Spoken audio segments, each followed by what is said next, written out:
Alright, cool. I hope everyone could hear me okay. We are back with some more streaming. I am a little bit tired though, but what's up? How's everyone doing today? I see Koa, Chris, Baz, Dude, Makshiro. Let's see here. Hot Sauce with your raid. Thank you so very much. How was the hell diving? How was the spreading of democracy? How do things be? Fatim, let's see, Baz, Klonoa. Just going a little bit here. What's up? How are you guys doing?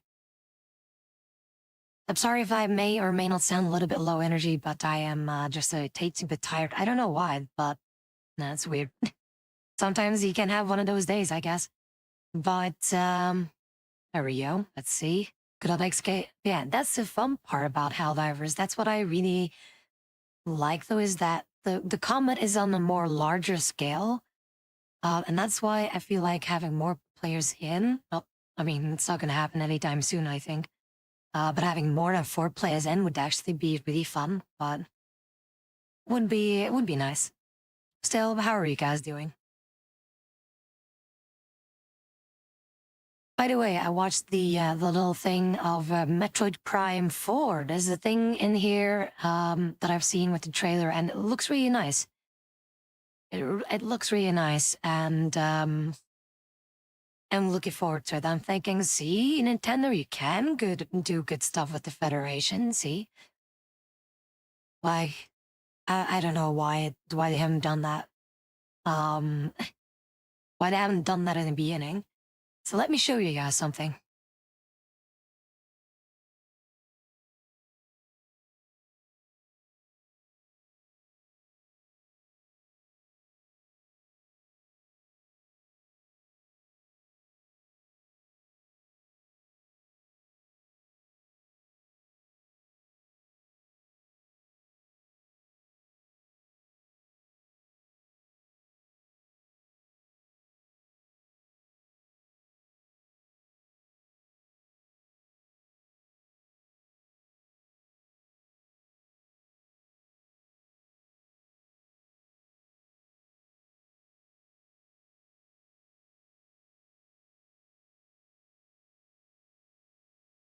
Now, yeah, I need to adjust the screen here a little bit, so give me just a second.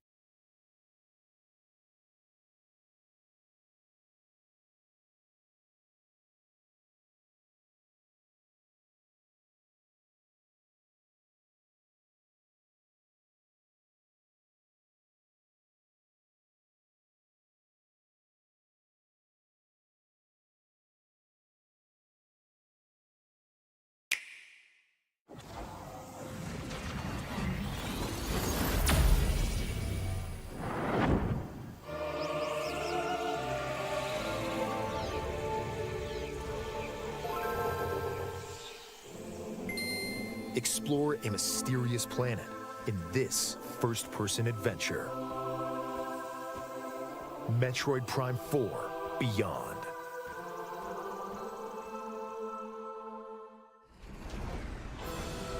When the Galactic Federation UTO Research Center is attacked by arch-rival Silex, the lone hunter Samus Aran answers their distress call and becomes entangled in an unexpected disaster.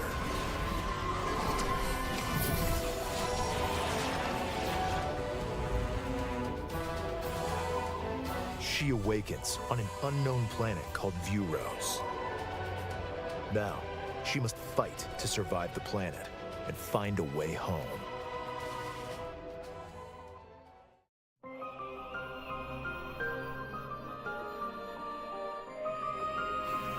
As Samus, you will explore lush jungles full of plant life, a factory roaring with thunderous storms, a research lab frozen in ice, and a facility nestled in a volcano, all of which contain remnants of a civilization long extinct. The maps are maze-like and intricately detailed, and ferocious beasts will stand in your way.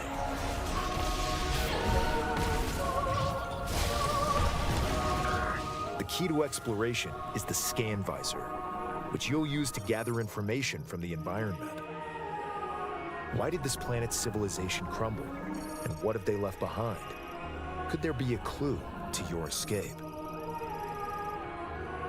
Scan various objects to collect and analyze information to find a way forward.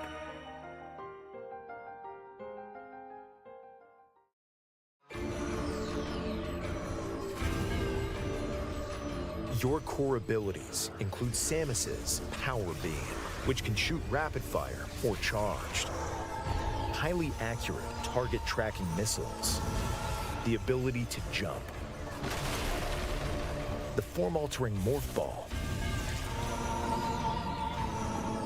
and dashing while locked on a target. During your adventure, you will also receive mysterious powers passed down on Vuros. Psychic abilities. Direct the control beam's trajectory with the power of your mind. And use the Psychic Glove to manipulate energy and activate machinery. By harnessing these abilities, you can access new areas, greatly expanding the explorable world.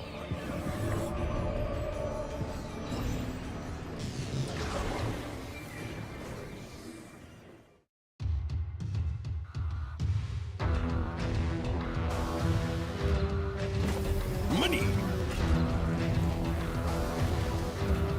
The various zones are connected by a central desert called Soul Valley. By obtaining Viola, a machine left behind by an ancient civilization, you can freely traverse the roadless desert as you head for each zone. Certain actions can be taken while riding Viola. These include countering attacks from approaching enemies and smashing crystals at high speed to convert them into the energy you'll need on your adventure. Plus, if Samus is in a location where she can ride Viola, it can be summoned instantly. And by dismounting, you'll return to a first-person perspective to continue exploring.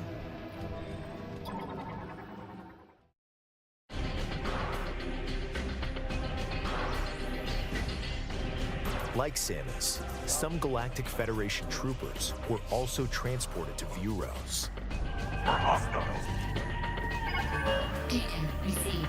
Follow distress signals to help the troopers and occasionally battle alongside them. They can even provide useful upgrades. Teamwork is key if any of you hope to escape the planet alive.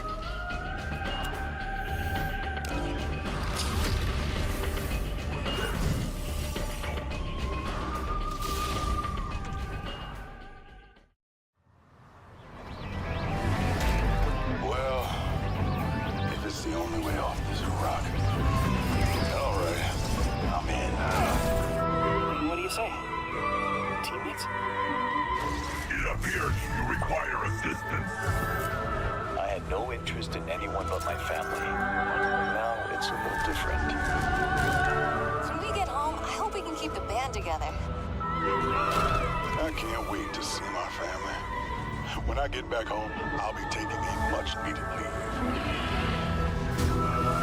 A new fate and an unknown destiny await on planet Vuros. Samus and her allies' fight to survive is about to begin. Metroid Prime 4 Beyond. Available December 4th, only on the Nintendo Switch 2 and Nintendo Switch systems.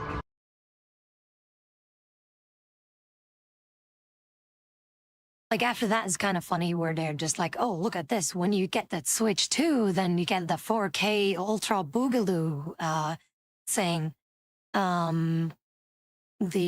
oh, 4K graphics, 60 FPS, this and that, and mouse controls, while kind of shitting on the Switch 1 version, which is, they're just trying to sell a Switch 2.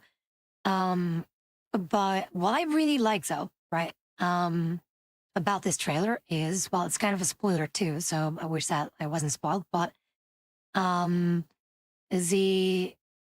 interaction with the Galactic Federation, why couldn't they have done this earlier? with Federation Force. Federation Force wouldn't have been such a shit show if they did something like this before. See, you can do something with the Galactic Federation. They're cool guys. You can do shit with them. There's like a whole arsenal of what these guys can do. So I'm actually happy that they also, like, have somewhat of a representation of, that kind of, like, I hope that these interactions will kind of, like, show even more how Federation Force was such a slop thing, where they can actually show, like, hey, we know that the Galactic Federation exists, and we know that they're cool guys. They kind of kicked ass in 3, so like in Prime 3, I mean, forget Other M, but, this is nothing like Other M, though. This is nothing like Other M. But, like, with the Federation here, like, I'm glad that they finally, like, have something here with them, actually, showing them that they can do shit. And that's good, because that could leave the potential for, like, potentially good multiplayer games with the Federation in a Metroid universe, which would be really cool. So I hope that this game is going to do well. And again, like I said before, multiple times whenever you're playing on like Metroid or whatever, where I keep mentioning that the Galactic Federation are basically the Helldivers in a Metroid universe. Which I hope they will kind of display here. Like, yes, they can kick ass. Yes, they are handy. No, they're not some bullshit chibi robos, Like, no, they can actually do some shit. They can actually kick ass if need be. Then that would be good. And hopefully something will grow out of this too. And again, like the Metroid series, I'm all for having like spin-offs that don't really primarily focus on Samus. But also having like other factions in, and that's why I'm also interested how they will take the whole Silex thing, which is going to be probably the main antagonist in Prime 4. But I feel like it's a little bit too obvious if they would make like Silex, like the one dude that was teased, primarily that it's like, oh yeah, he's the ultimate bad guy. Why I don't think that he is. I can find that one little thing. So basically this dude, right? So this dude is what, this dude is like kind of portrayed in a Prime 4 series as the main antagonist. And I feel like that's probably not the case. Like, I feel like he's the important character for sure. He's going to be like one of the antagonists, but I don't think that he's the big baddie. I feel like something else is going on. So yeah, we'll see. Yeah, no, like I don't think that he's the main baddie. Like sure, like in Hunters, I know that he absolutely hates the Federation and Samus for that matter as well. But I feel like he's gonna be like initially like the bad guy that eventually turns like against whatever bigger enemy, and then it's like the enemy of my enemy is my ally or something like that. So I feel like something like that is gonna go on. I don't like Silex. I think he's more driven by ego than actually just trying to dominate the world. So I feel like that's the kind of guy that he is. And then whatever is like going on, and like I guess we'll figure that out when we play Prime 4. But again, whether Galactic Federation, good stuff, and that will also kind of show with Other M, or like to put Other M in a bigger contrast. Like, hey, these are the same guys, and they are not as boring as they have been in Other M and in Federation Force.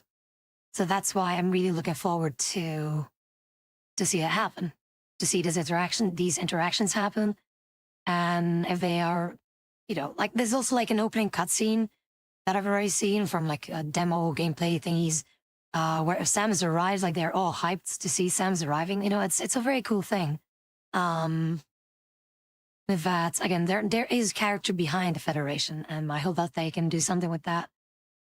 And but yeah, I don't think that it's gonna be to the point where the Federation gets like that much praise that it's like, oh yeah, you guys gotta be Helldivers now, or like a collab like Helldivers did with various other games. or Eller series. I don't think that's gonna happen, but it would be cool. But if a similar game like this would happen, if like on the Switch 2, now that they finally have better hardware to work with, hopefully they can actually make a multiplayer Metroid game for everyone to enjoy that could involve Samus and the Federation, or just the Federation kicking ass together, what Federation Force should have been. So I'm hoping for that.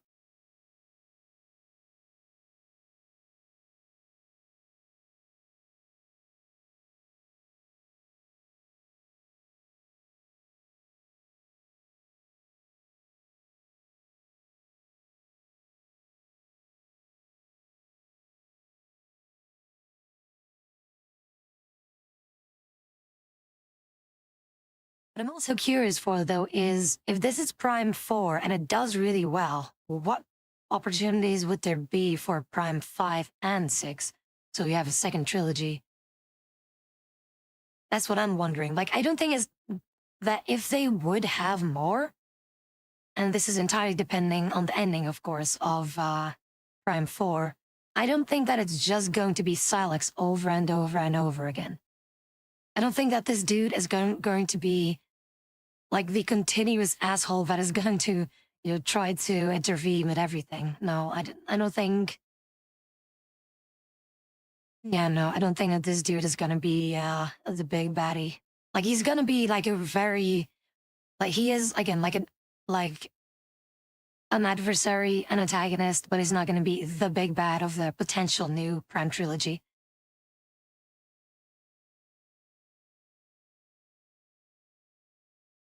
And it's cool that they have like these cutscenes and voice acting too in this thing. And again, Prime 3 also had cutscenes and voice acting.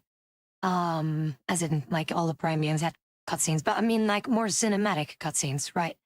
More cinematic cutscenes, like they're following the Prime 3 thing with like interaction between the Federation and troopers or whatever, so that's good. But if Silex is going to be the big bad of the potential new trilogy, the new Prime trilogy, if that is going to be one, probably, maybe, definitely if the game kicks off well, then Nintendo's going to be like, oh shit, finally, people like Metroid, like just as much as our other games that we keep pushing out every fucking year. Pokemon, Zelda, Mario, just saying. Metroid also kind of deserves that, the attention, just saying. And I hope that through this, that people at Nintendo, that they literally shake them up like just to be like, hey, we like this franchise, we like these series, do something with it. And who knows, maybe, and they should not fuck it up whatsoever. If there wouldn't be, like, with the Mario movies now being a thing, and especially, like, I'm actually surprised how quickly there already is a new Mario movie, like the new, Super Mario Galaxy thing, so that's already a thing.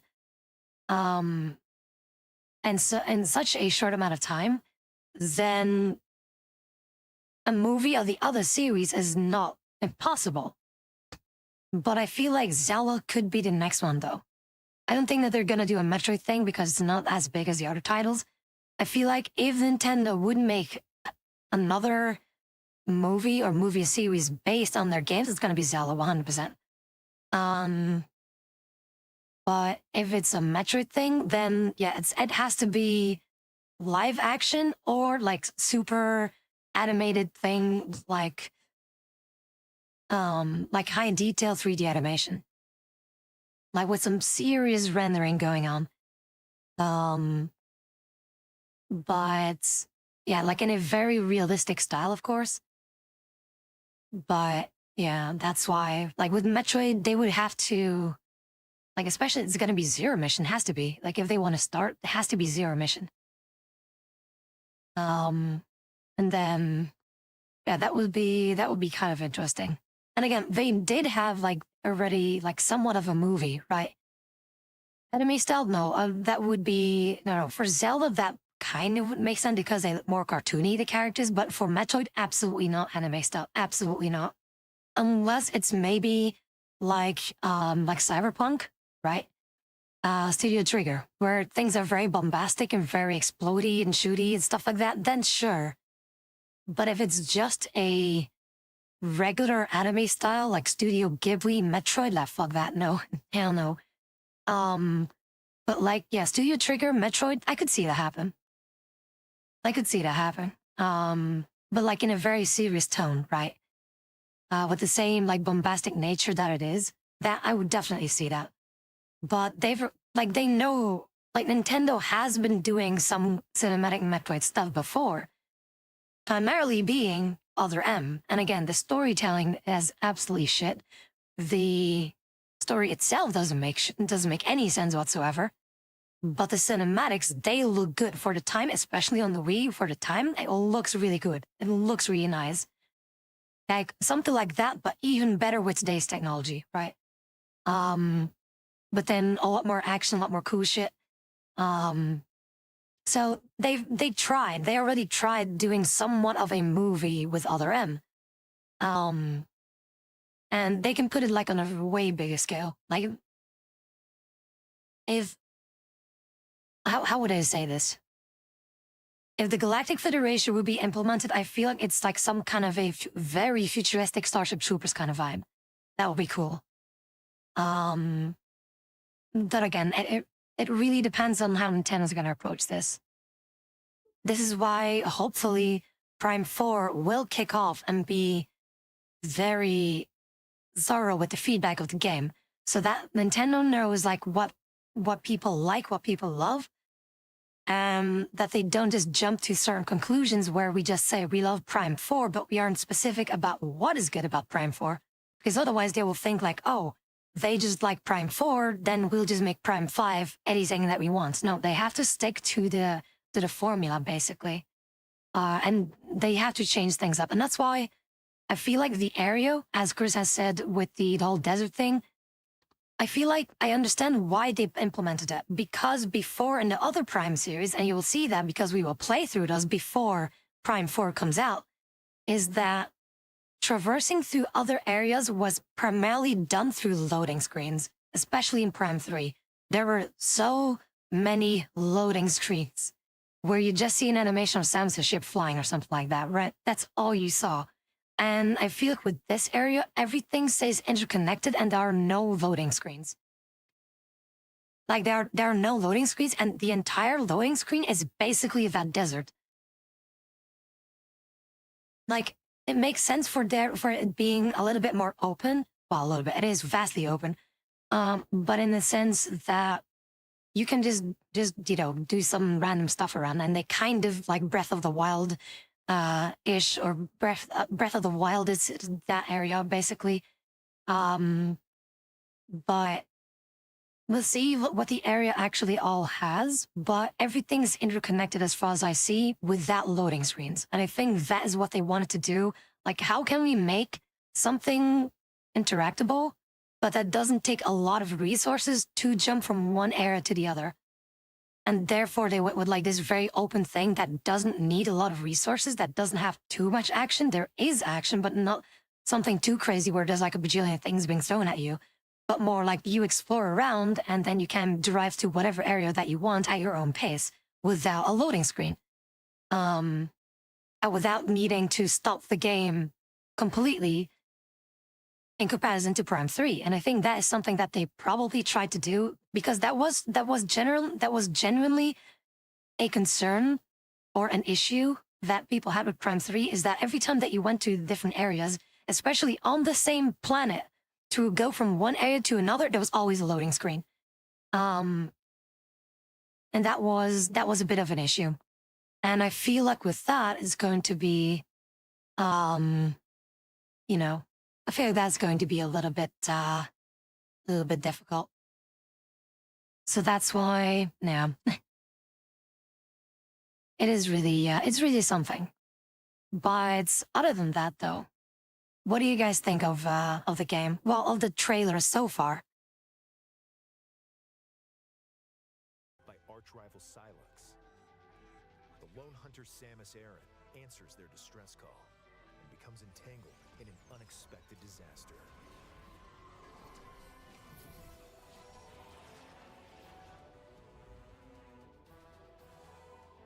She awakens on an unknown planet called Vuros. Now, she awakens on an unknown planet So honestly, the name of the planet actually looks kind of stupid. That sounds stupid. Also, what I'm thinking though, this is a little theory that I have though. Little theory that I have with this little device thing, um, this little explodey thing.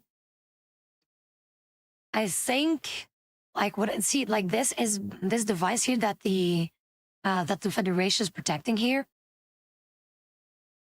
Either this sends us to some other kind of universe, or it's a time travel thing. That's what I'm thinking. So it's like some interplanetary, not interdimensional. There we go. Like some interdimensional kind of boogaloo thing, or it's a time travel thing. Like that's what I'm thinking. What the options would be, and this would be really interesting to see how that goes.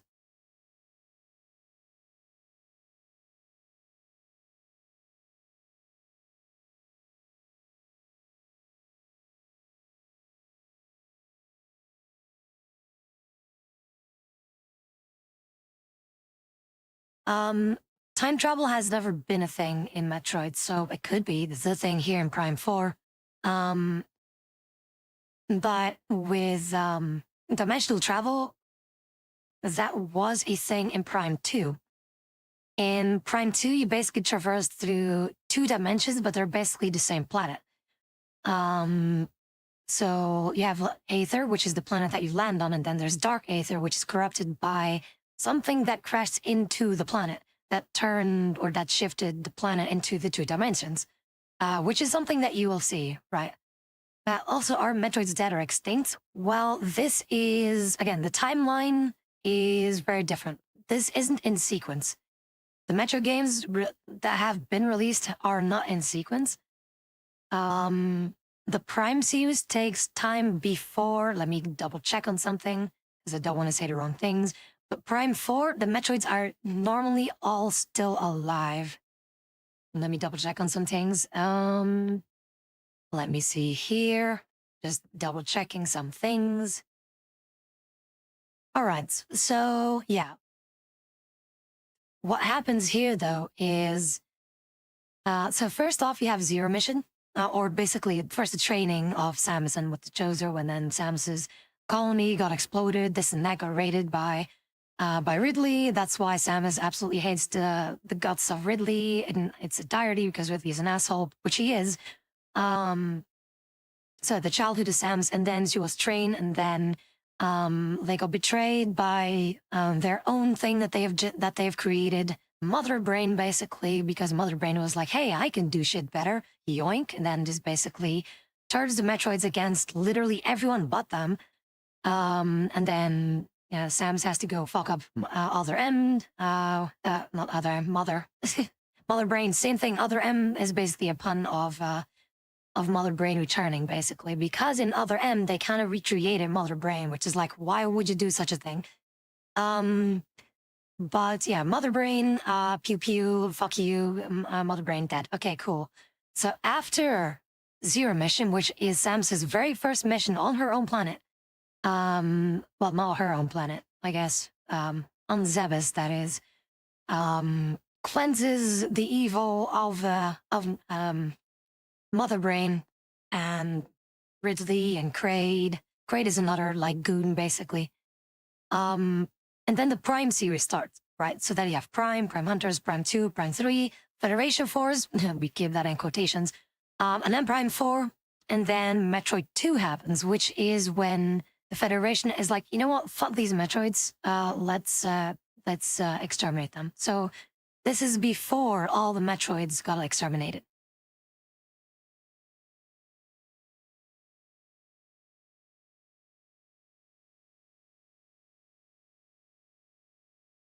So yeah, with that said, then Metroid 2, which is AM2R, like, right? So AM2R, what we played is actually right after Prime 4 currently, unless there are going to be more games, of course. So AM2R, which is what we played, is where we exterminate all the Metroids, but this is after the Prime series. And then follow Super Metroid, which is the whole thing with the baby, right? Then Other M, another, whole baby shenanigan.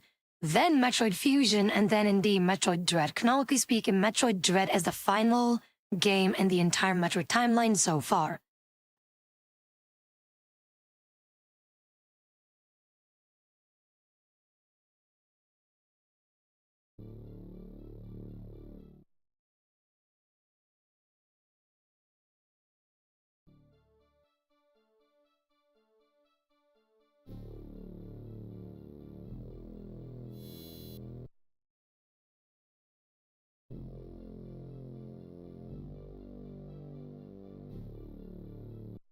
We are here to play some games, aren't we? So let's do this. The baby indeed. So this is the closest thing that we're gonna have, like, compared to a Prime thing, for now, that is. But allow me to kind of scoop this thing a little bit over, trying to kind of fix this, that the screen looks nice. But there we go. So we're getting a Metroid Timer video from you? Not exactly, Bumbles. Google/wiki, some wikis are, what do you think of Metroidvanias as a game style? Any favorites? Metroidvanias, a lot of them miss the mark. A lot of them really, like, try a little bit too hard to be, like, more Metroid and not their own thing. The only other Metroidvania thing that I did enjoy was Ori and the Blind Forest. But that's about it.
I have no idea what the long beam is gonna do in this case, because in zero mission when you start, like the power beam is just a very limited range kind of thing.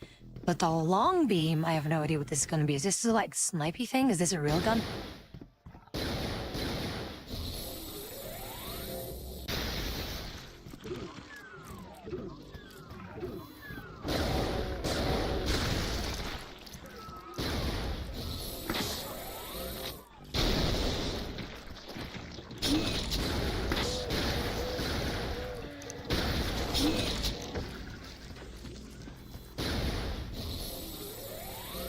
Yeah, I would see that this is basically a railgun, but I don't know what the thing is with this thing here, this chargy thing.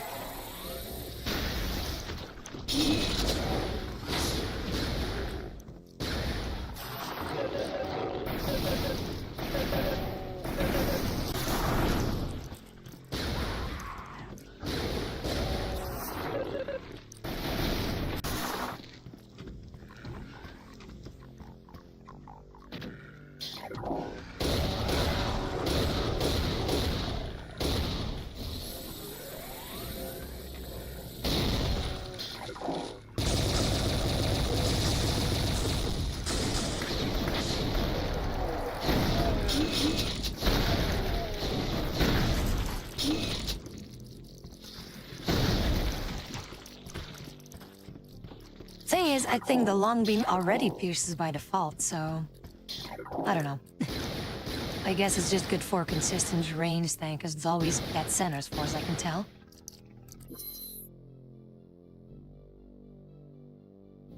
What do I think of Fusion? Fusion is actually like the first Metroid game that I've ever played. And with that, I've been able to really enjoy and discover Metroid. And I didn't even know at that time when I was playing Fusion for the first time that Samus was actually a girl, which was very cool. And I was like, oh, okay. Because the very first time that I actually discovered Samus was in Smash Bros. Melee, and I was like, oh, cool, like a robo thing that goes pew pew. And then I played Fusion, and I was like, okay, this character looks cool. And then it's like, oh, I didn't know this. And then, yeah, the ball started rolling from there. Speaking of Fusion, we will be playing it tomorrow, so...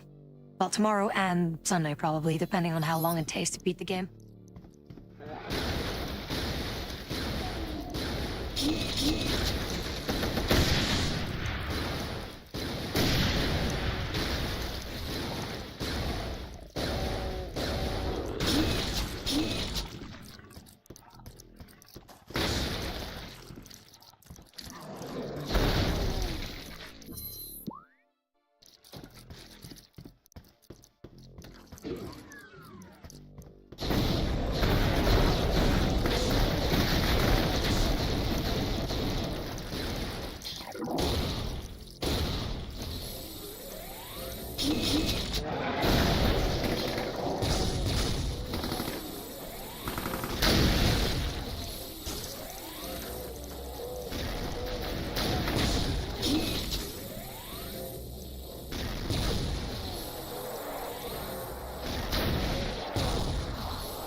But my main in Smash is indeed Samus, though. So actually, in Melee, I did main Fox, even though I wasn't good at the game. I don't know. I thought these sounded cool, kind of funny too. But then with Brawl, I main Zero Suits, and then in Smash 4 and Ultimates, I main regular Samus.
Let's see. Tabby would Tabby would scream if you were on someone TV. No?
Well, hello to Zero. What's up?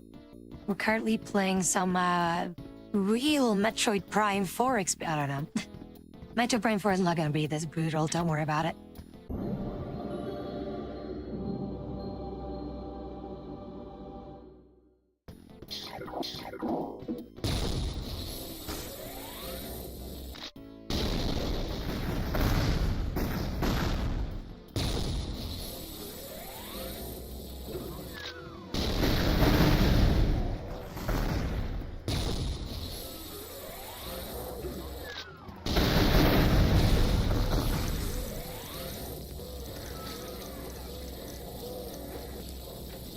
Okay, I think this thing will be a little bit too much fun for me. Like, these things just fire a whole cluster of missile. This is like the airburst thing, but 10 times worse.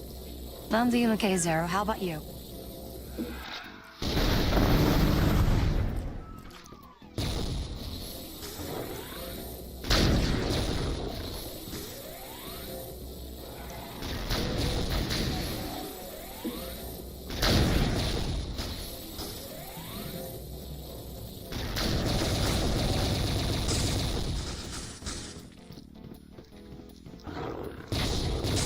Oh shit, it's Mr. Nintendo. I was gonna say Mr. Roboto first, but it's Mr. Nintendo. How's Mr. Nintendo doing? Speaking of Nintendo, look, is Nintendo gonna sue me for this?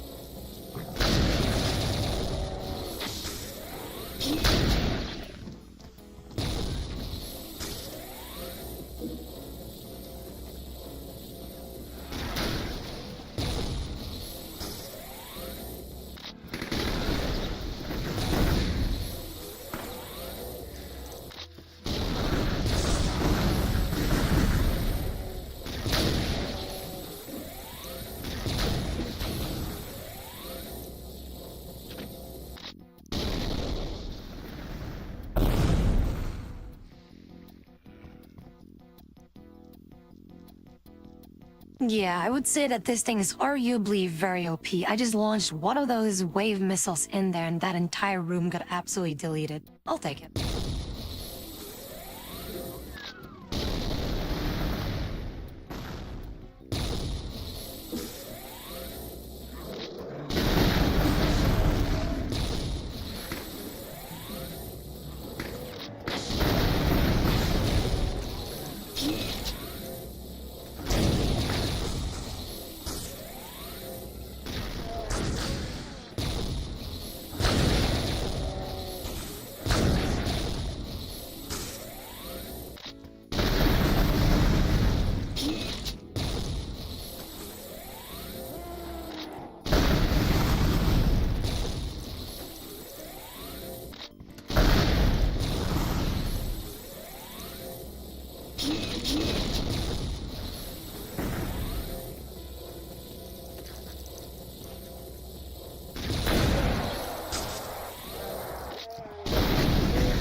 Okay, so now that we have the power bomb, how explosive are these things?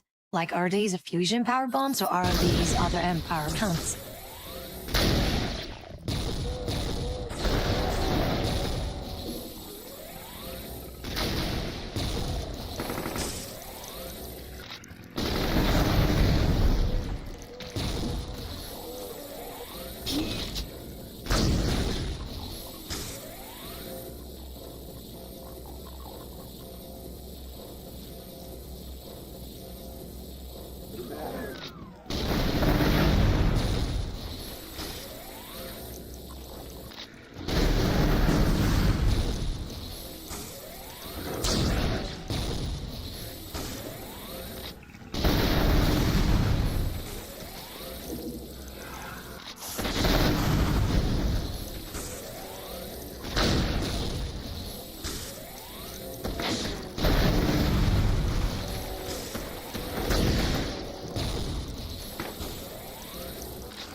Is she saying pew every time she shoots missile? I could.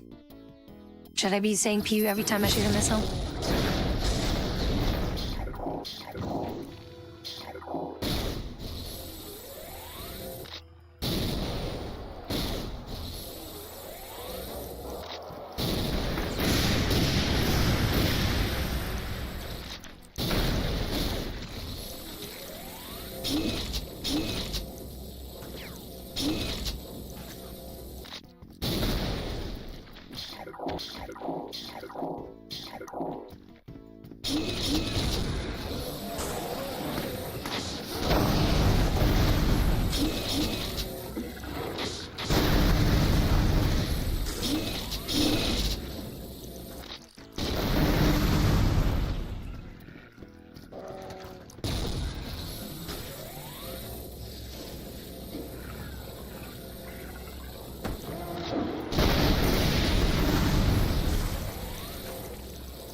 Out of all of them, Daisy 100%. Daisy is chill.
Just, there's some very slight sequence breaking. Well, that we... No, you're not supposed to do that.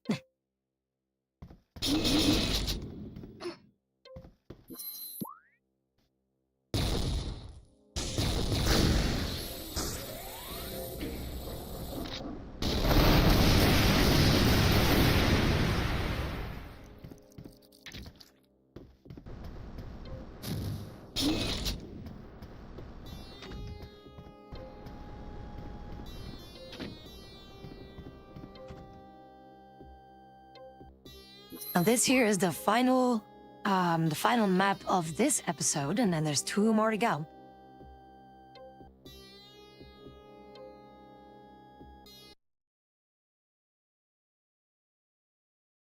Quan, I will respond to that in DMs. Give me a sec.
Now, to be completely honest, I don't have the ammo to really deal with these guys quickly.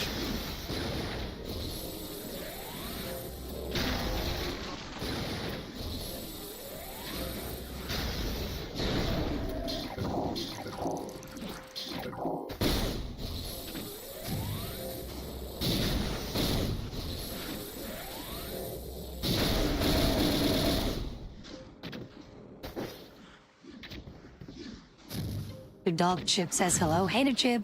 What's up, Chip? I do not have a... Wait, I do have a power bomb. Let's see how much damage it actually does to these guys.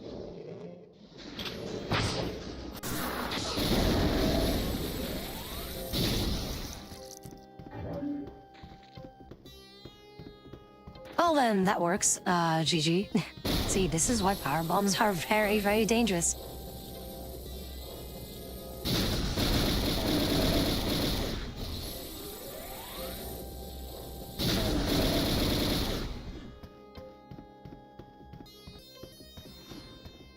GG, St. Wand, outplayed.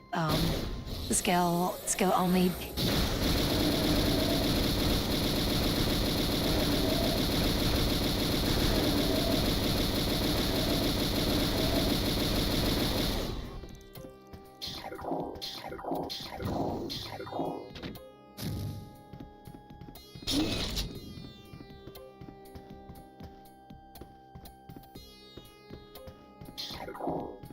See, the difference is, Chris, again, you cannot dispute that whatsoever. You need to do so much more with the Rhea than with Garen. See, what I did to these guys was a Garen ult.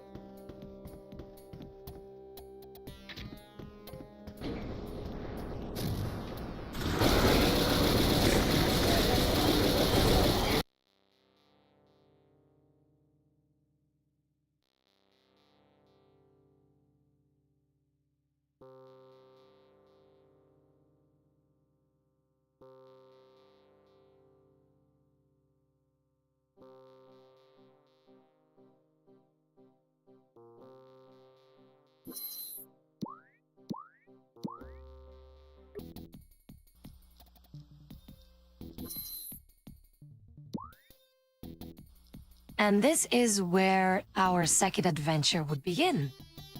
Actually, I'm kind of curious.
You know how embarrassing that would be? Just like the giant demonic horde versus one Bowie girl, one Rolly girl. Just go, haha, powerbomb go burr. Powerbomb go boom.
Right. But I'll take this playthrough seriously. Like we start from the beginning again, so don't worry about that.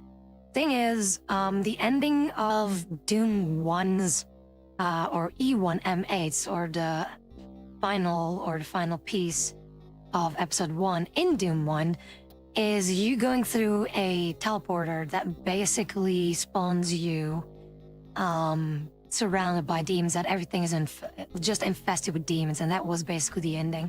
It's not that you could jump, it's more in the sense of, oh, there's way more, and this is where then episode 2 kicks in.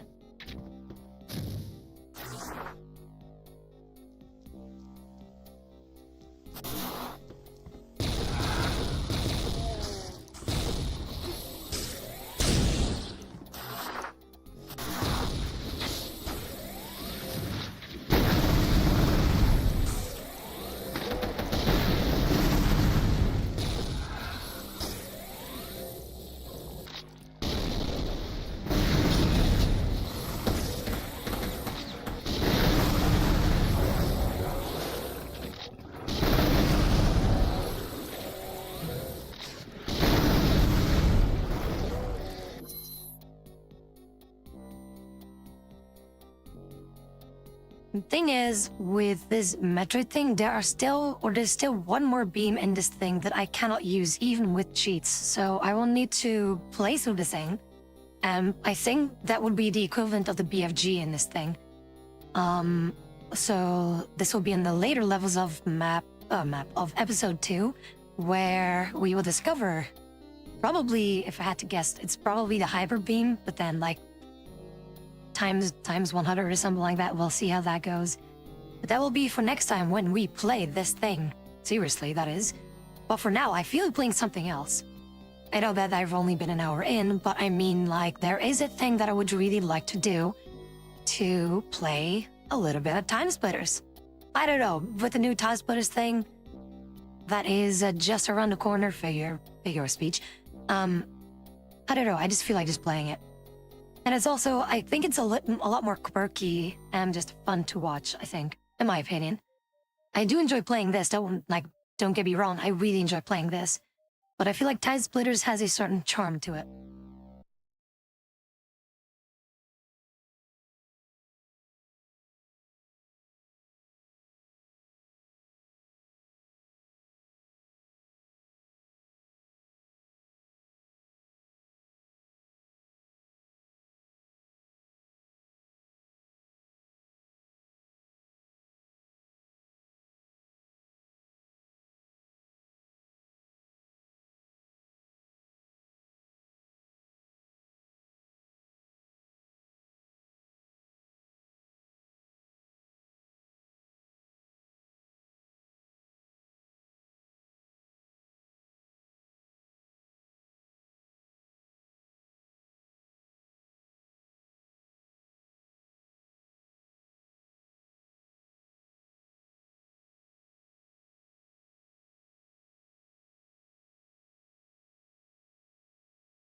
Challenge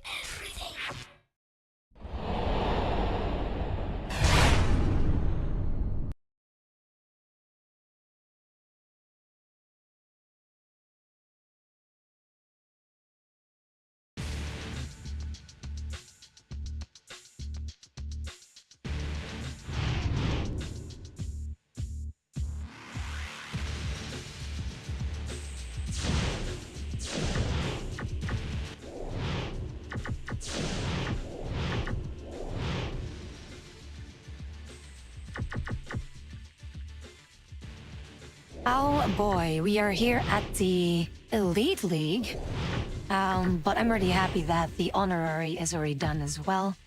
But the Elite League is notoriously known to be a pain in the ass.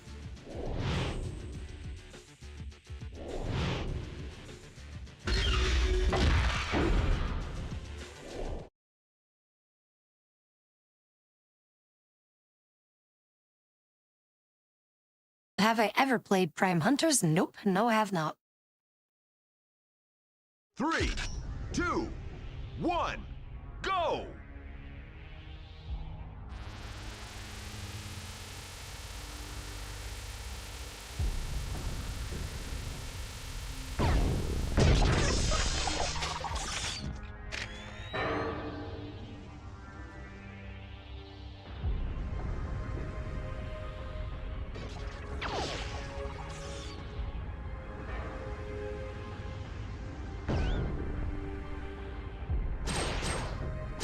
Lobotomy!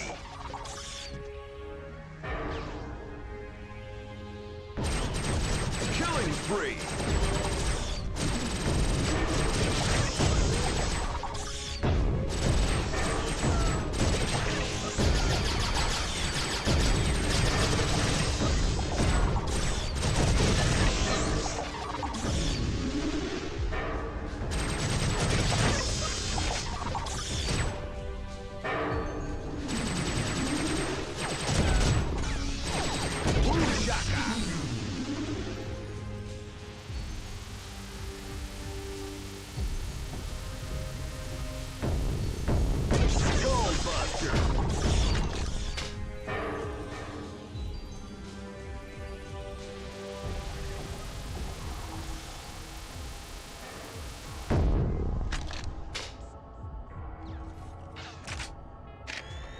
Headshot!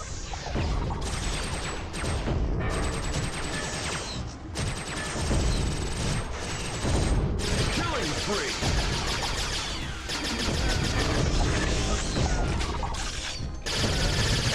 Open head surgery!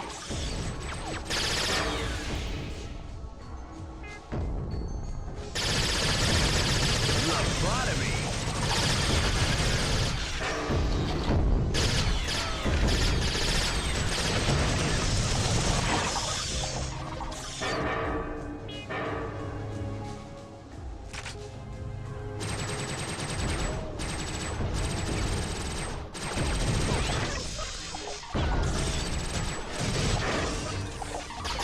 Open head surgery.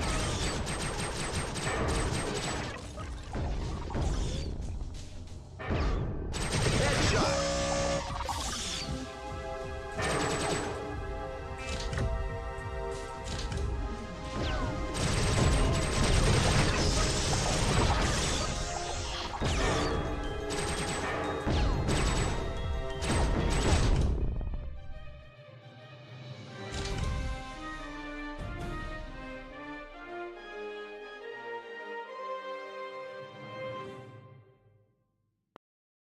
I feel like that is kind of a little bit of a cheap strat to just spawn camp people or just spawn camp the bots, so...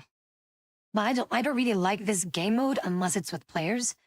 But it's a zone thing where you have to hold a point, and the point changes the moment that someone of the team can basically touch it. It's not that you have to first like de-capture it or however you say it, like in Battlefield, where you have to be like at some point and then, it takes down and then it takes up to your team and then it's your point. But no, this is just instantly the moment that someone touches it, it is their point.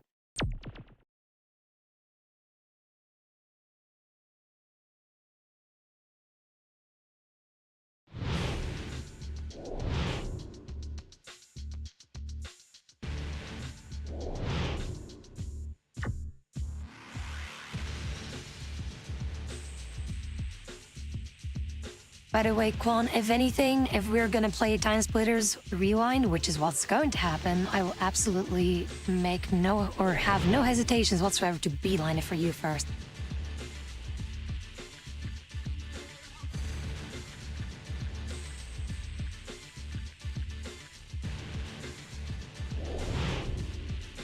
Alright. Alright, you. so this is a deathmatch thing. Well, let's do this.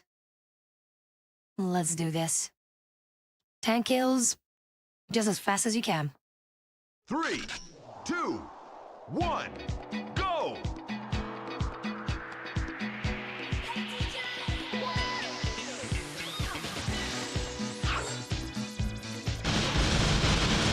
Lobotomy.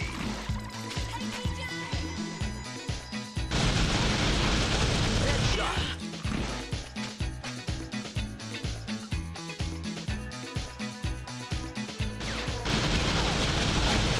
Killing spree.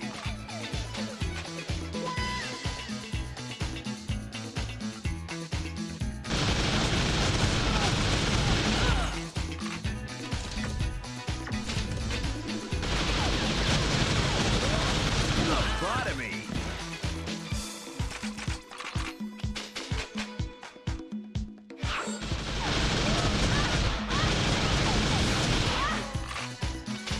Headshot.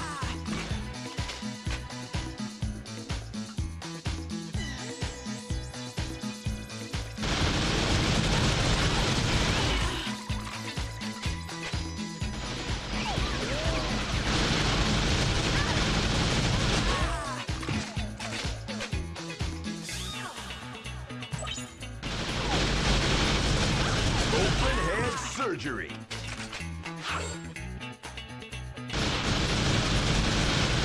Headshot.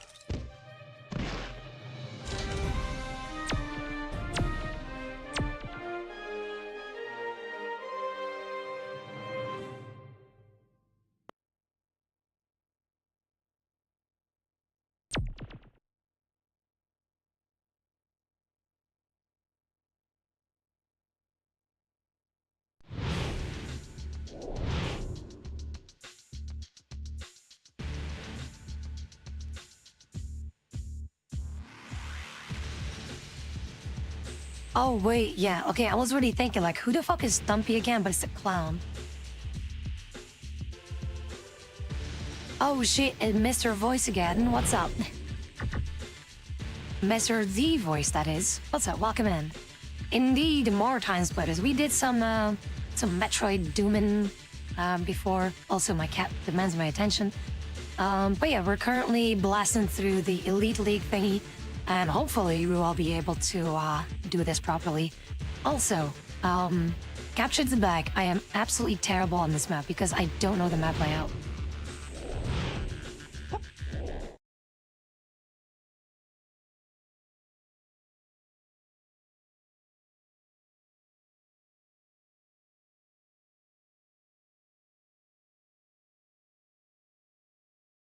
Three, two, one, go!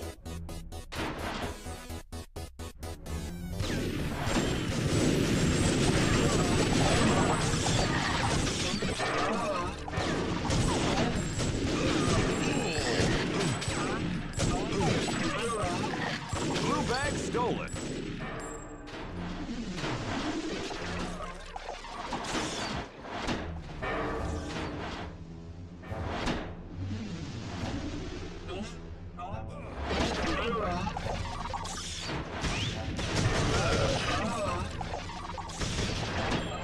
Are you fucking kidding me that your own teammates can just cop block you like that?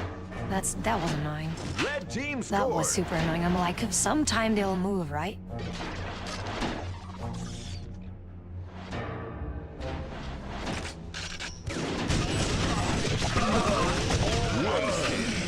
Blue bag stolen.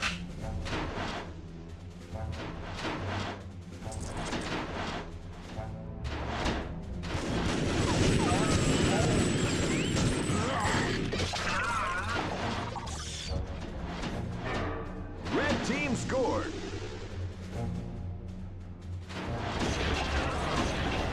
Red bag stolen.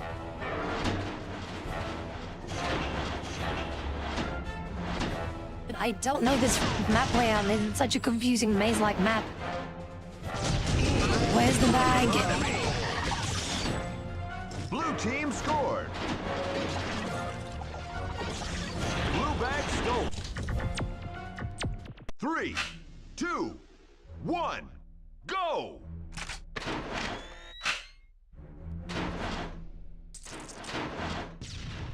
By the way, Chris, thank you so very much for the gift sub to Mr. The Voice. I do hope you treat yourself to something else, Chris. Can you do that for me? But Red Mr. bag Voice do stolen. enjoy the ad-free experience and the emotes. In the meantime, I need to find where this stupid bag is. Red bag secured.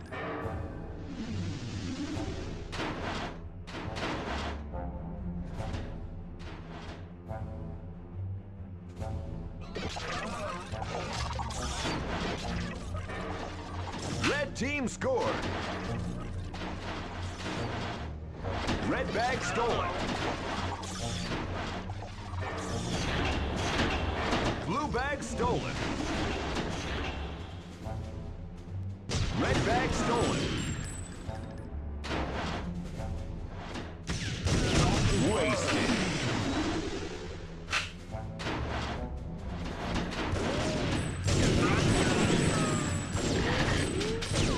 Blue team scored.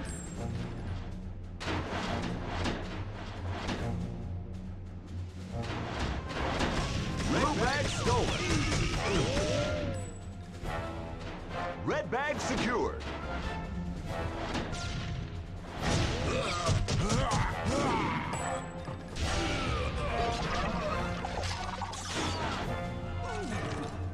Red team scored. Red bag stolen. Red bag secured. Blue Shaka.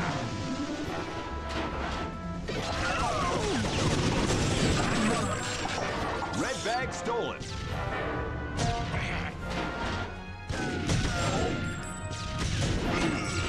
Blue bag stolen.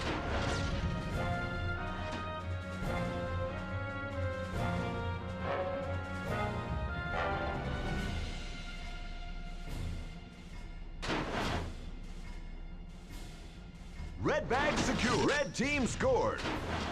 Blue bag stolen.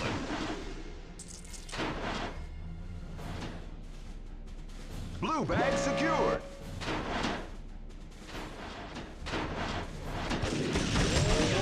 Red bag stolen. Blue bag stolen.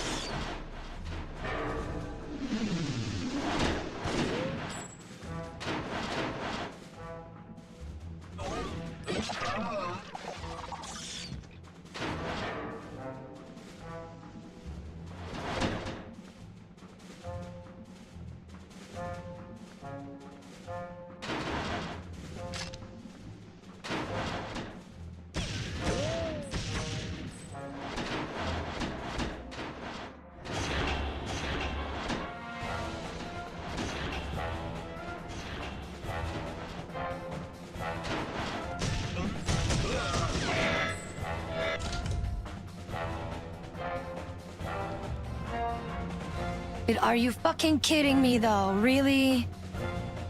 Fucking really?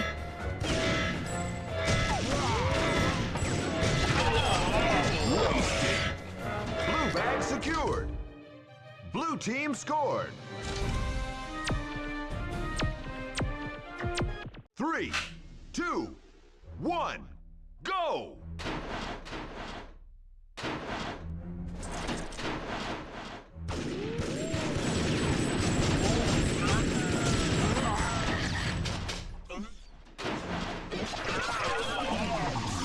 Red bag stolen. Blue bag stolen.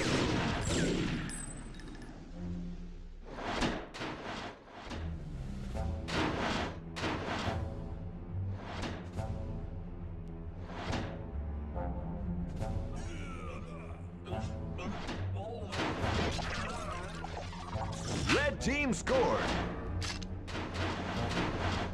Red bag stolen.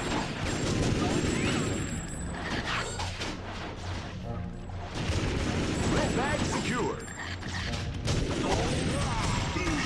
Red bag stolen. Blue bag stolen. Red bag secured.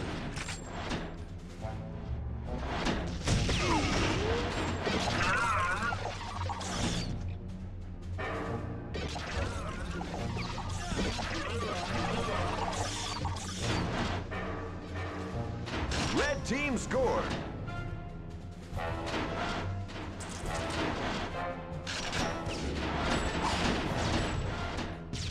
Blue bag stolen.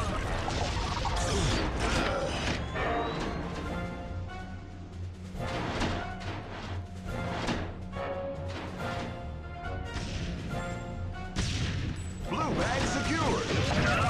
Killing spree. Blue bag stolen. Blue bag secured. Blue bag stolen.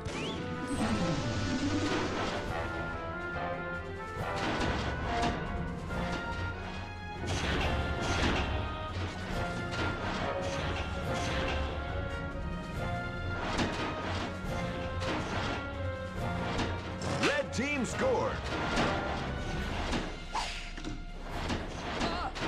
Blue bag stolen.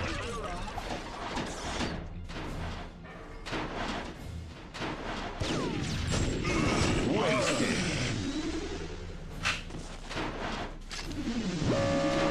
Blue bag secured.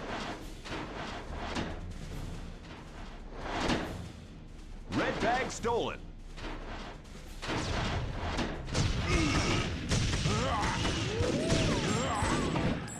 Blue bag stolen.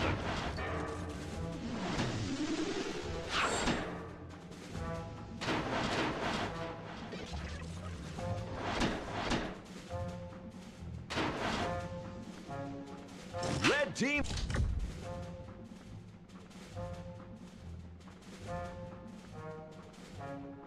Fuck my ass though. I hate this thing though.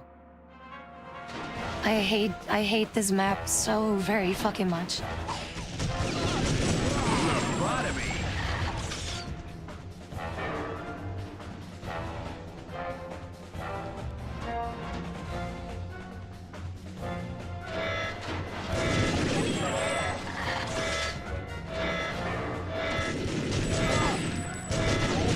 Killing spree.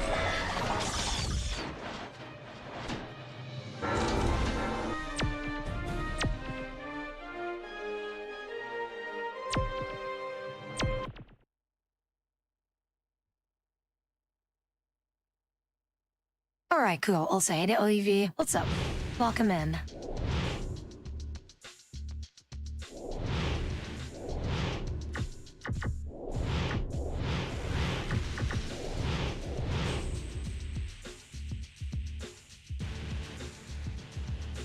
One more, and it is with the most bullshit arcade league thing that we have to do, Astro Jocks, which is gonna be a pain in the ass, but everything else probably equally just as much. What?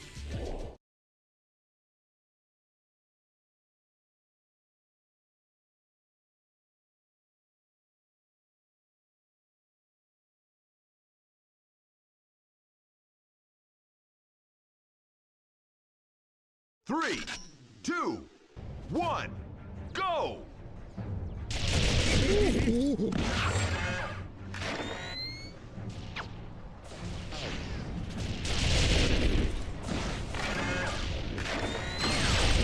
Killing spree. Headed. Ship aside.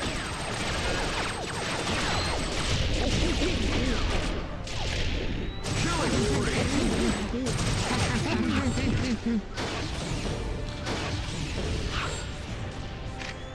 Headshot. Wasted.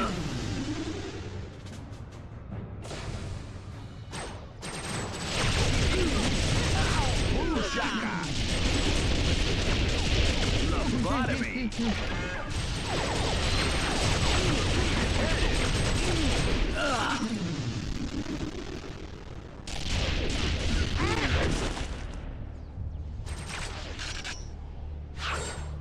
Ow!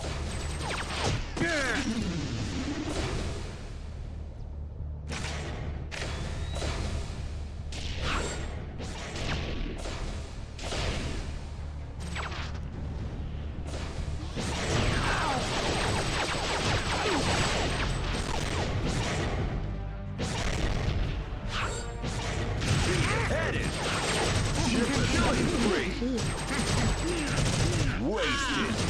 Headshot.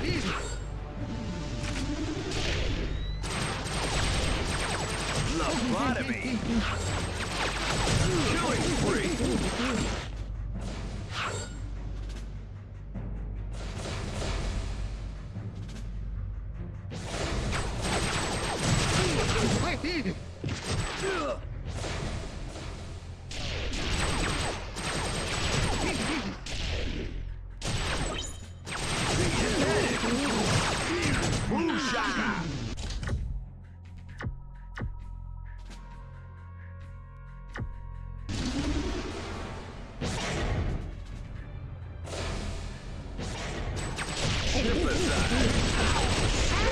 Killing spree. Open hand surgery.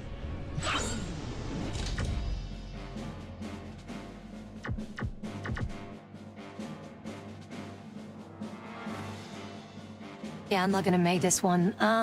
The problem with this mission is that it's indeed 1v everyone, and because they have way more people to pick up the 3, things, 2, 1. yeah, you can't really... Go! Like, it's very annoying, this one.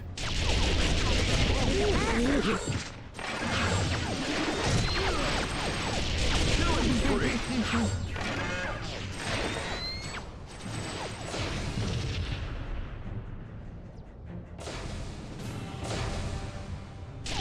Suicide.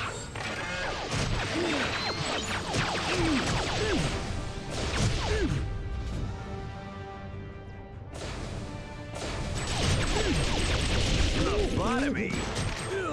Headshot. Beheaded. Skullbuster.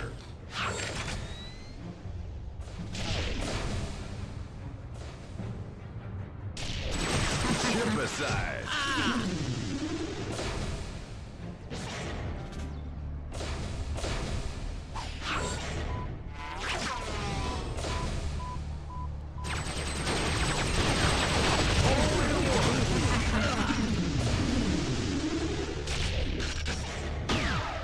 Headshot. Beheaded.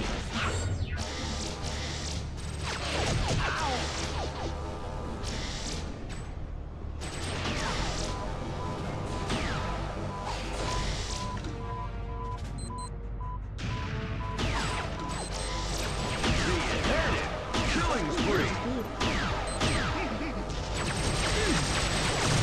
Boom-shaka. Open head surgery. Killing spree. 3, 2, 1, go! Dude, this is so fucking annoying because they are so speedy that I can't get those fucking coins because they take it instantly the moment that it spawns.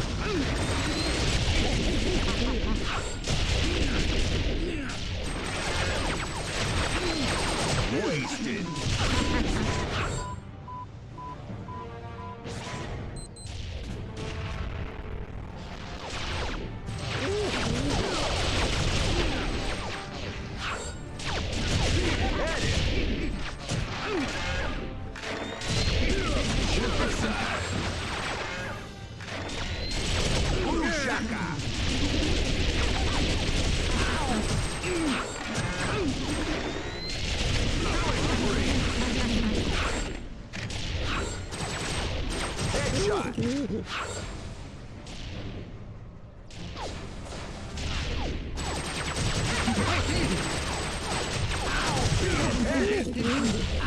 Open head surgery.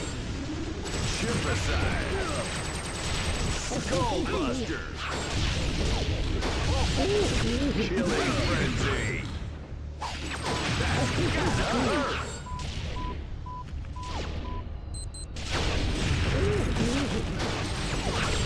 Wasted.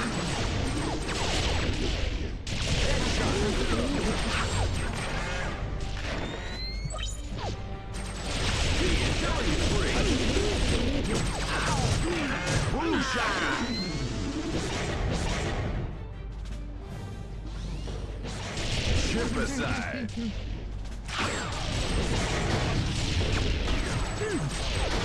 Killing spree.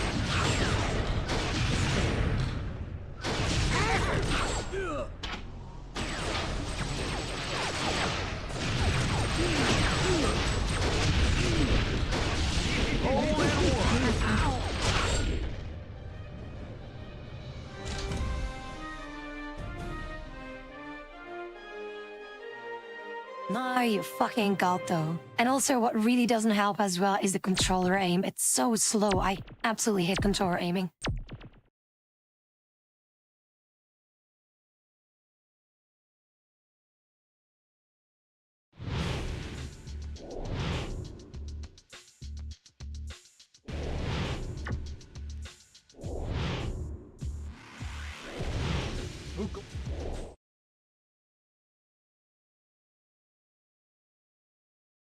Alright, team deathmatch. Very simple, kill all the things.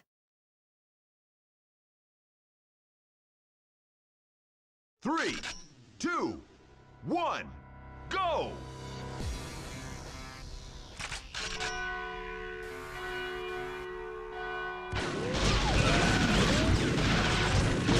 Killing spree!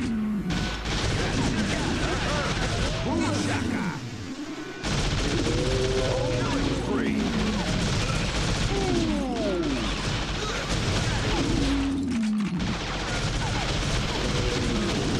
Lobotomy!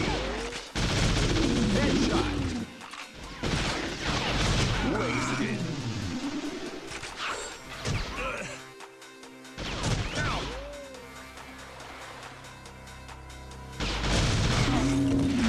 Killing spree!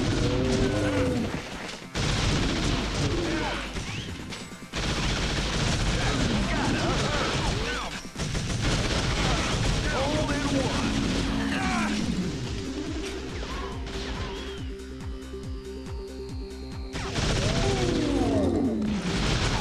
Killing spree! Open hand surgery! Skullbuster!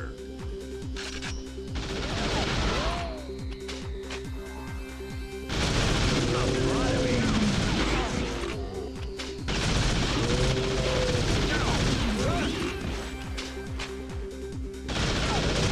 Killing frenzy! Hey! Boom-shaka!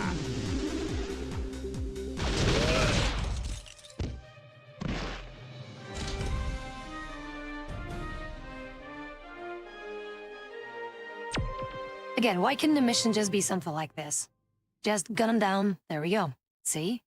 Even with controller aiming. Also, I'm planning to get through the arcade league as much as I can, which we're almost finished with. Problem is that there will be a mission coming up soon that is going to be so bullshit, and we'll see how that goes.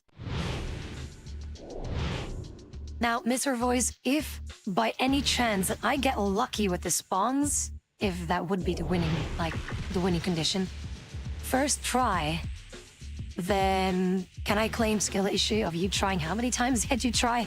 How many times did you try this one in particular?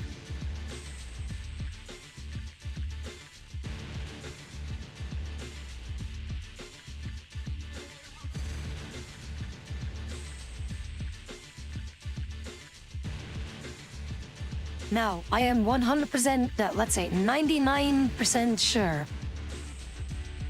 99% sure that, you know, 99% sure that I will not first try this, but if I would, skill issue? Question mark?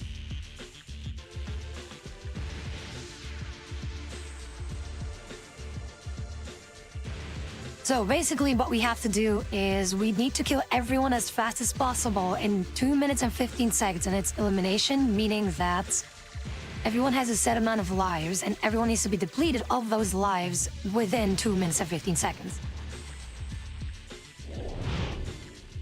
I'm Candy. Fly me. Hold on tight. It's gonna be a bumpy ride.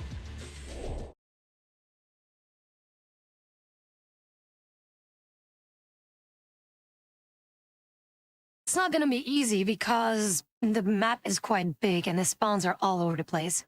The problem is gonna be finding 2, people. 1, go!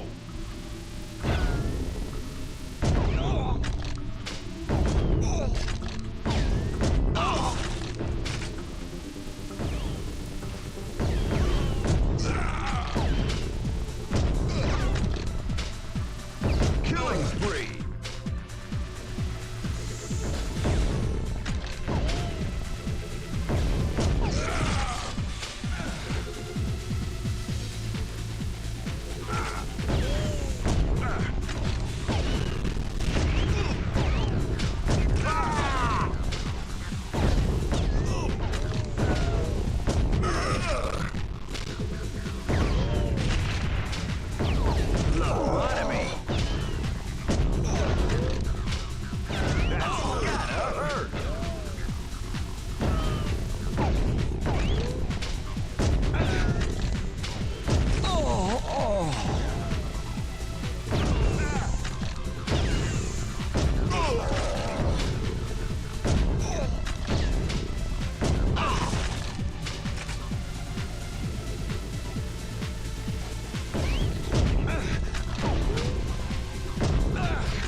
And this is what I mean. Like, the map is too big, so I could have ended it. Problem is that they spawn too far away from me to get them. That's the issue with this mission or with this arcade thing, is that the spawns are so bullshit that... Imagine if they all spawned around you, easy, super easy, but you have to pray to RNGesus to really, you know, get the spawns that you need in order to beat this thing. 3, 2, 1, go!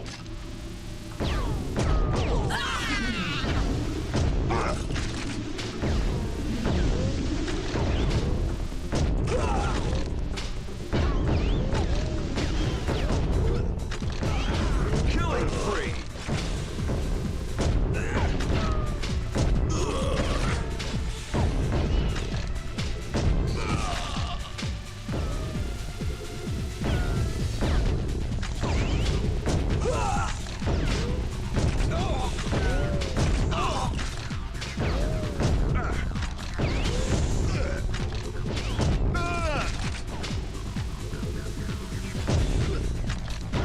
That's gotta hurt!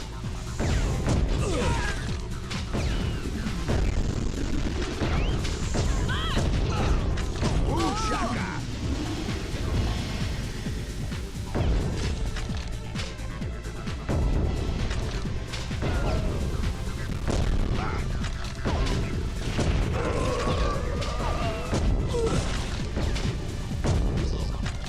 Killing spree!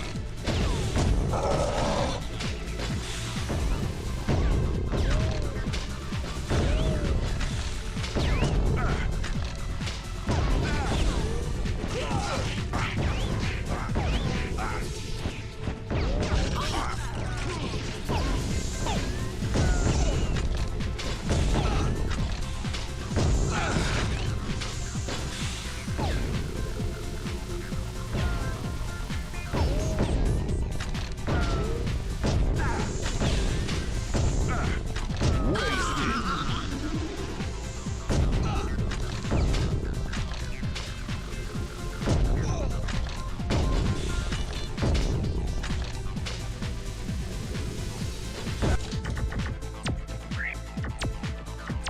3, 2, 1, go!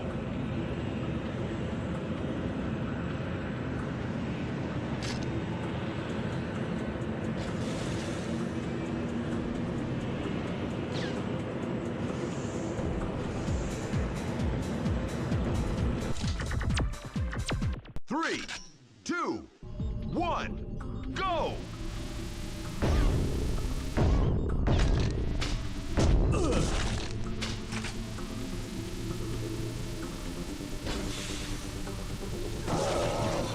Lobotomy! Killing spree!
1, go!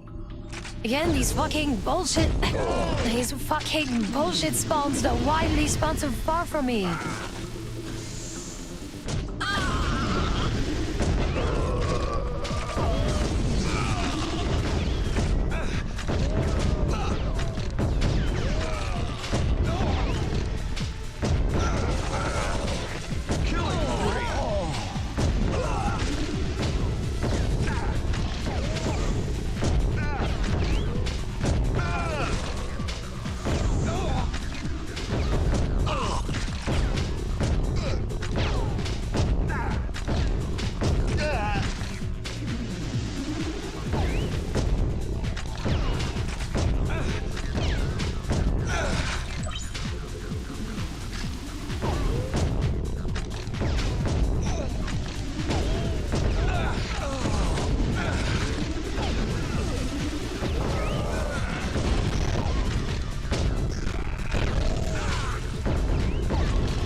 Okay, we got it. Fucking finally, holy shit. I will take it. I will not do this thing again.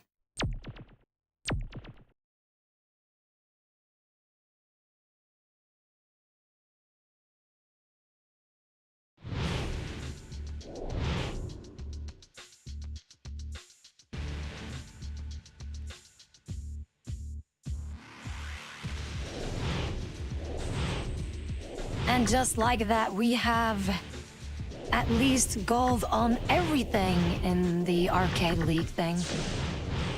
I am happy with that. Let me see.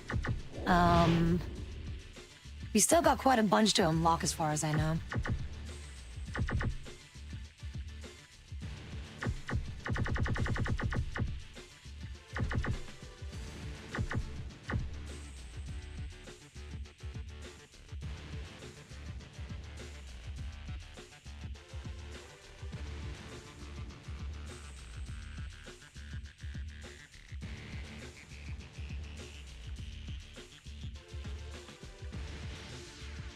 Is most of these are now going to be unlocked through the challenge thing, and then one for beating the story mode on hard mode. But with everything else here, the challenge thing, oh boy, they are very bullshit, especially the aiming thing, because controller aim is trash.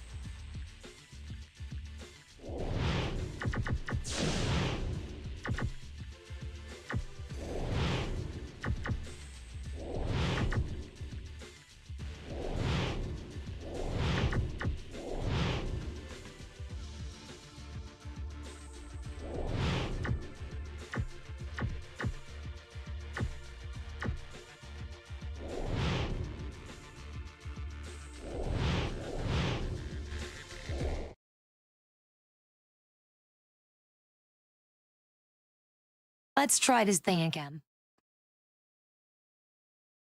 3, 2, 1, go!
3, Again, fuck him. 2, 1. Go! Controller aim is making me waste so much fucking time, though. Holy shit, though. And again, I couldn't find the last thing again because it's so stupid and so annoying to see.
Three, two, one, go! Seriously, control aiming is tilting the fuck out of me right now.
Fuck me though. Oh my god though. Again, I don't understand why people play first-person shooters with a fucking controller though.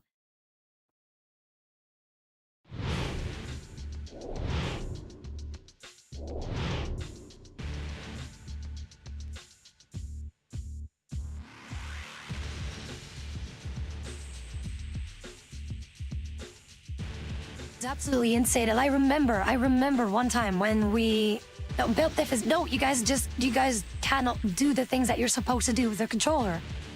Like in a fighting game, it makes sense. But for a shooting game where you have to be pinpoint accurate, a controller is never going to be better. Never. Not in a million years.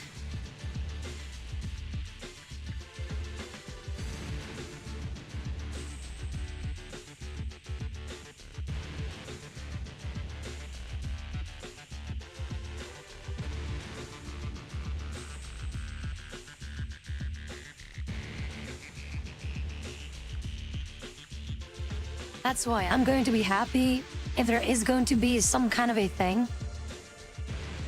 Some kind of a, like a challenge in Rewind. Something like this, where you have to be, like, aim precise. And I will be able to use mouse and keyboard. I'm gonna have so much fun with that.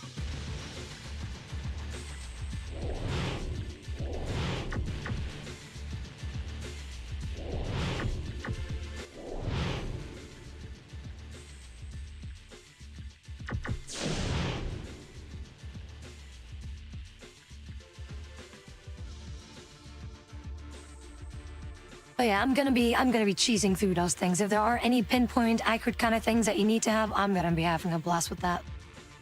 Also, the hardest mission according to you, Mr. Voice, which one would that be? Like if you played on hard mode, which one would be the hardest for you?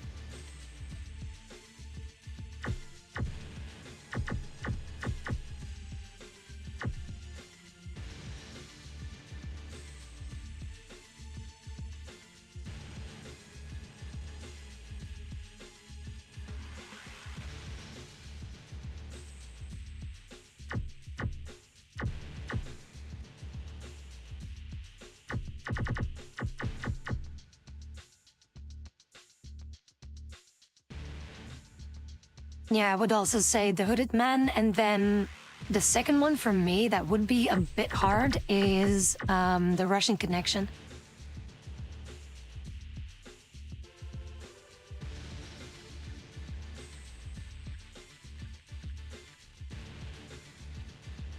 Specifically in the part where, like after you help Harry Tepper with the sniping thing, which is already bullshit because aiming with controls or with the controller.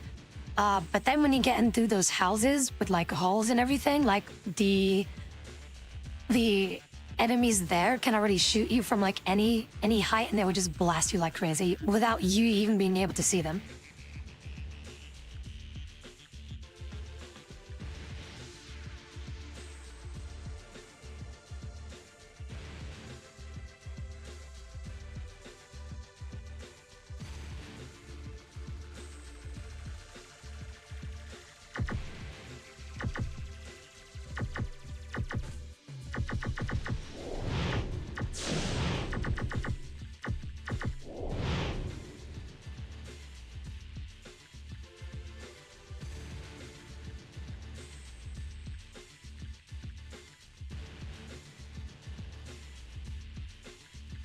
Wait, you can? Wait, how do you bypass it?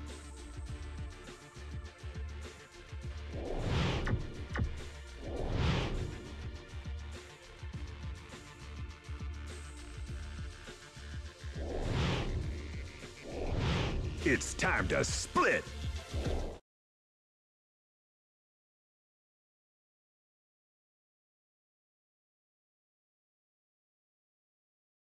Three, two, one, go!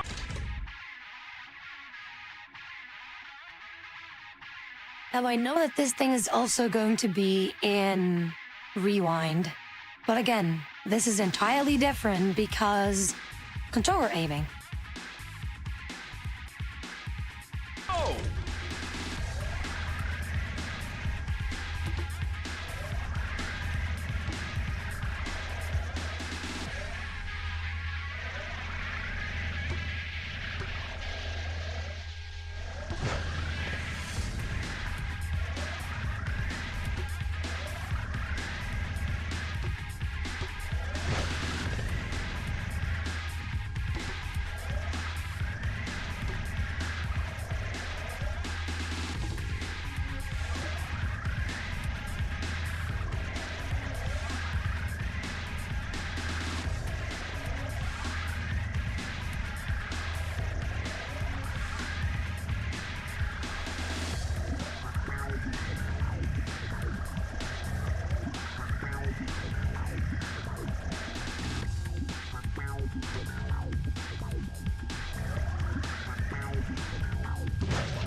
3, 2, 1, go!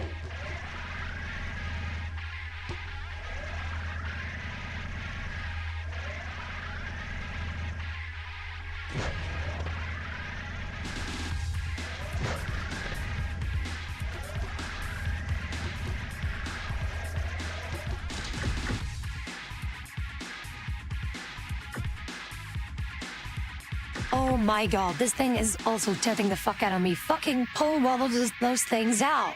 Just pull one of those crates out. It's just like getting stuck on nothing. 3, Oh my 2, god. 1, go!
Fuck this.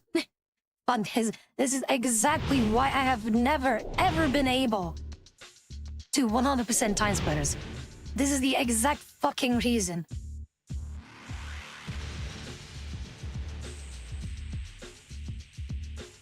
Again, you can't be serious playing with a fucking controller in a first-person shooter game and ask to be so goddamn precise. You cannot be serious.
Hello and welcome everyone to our newest Time Splitters Rewind update video.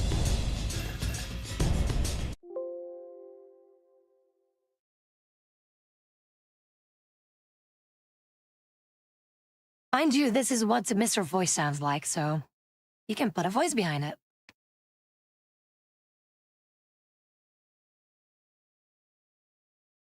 My name is Jake, the Voice Par, and I am the lead writer for Time Splitters Rewind.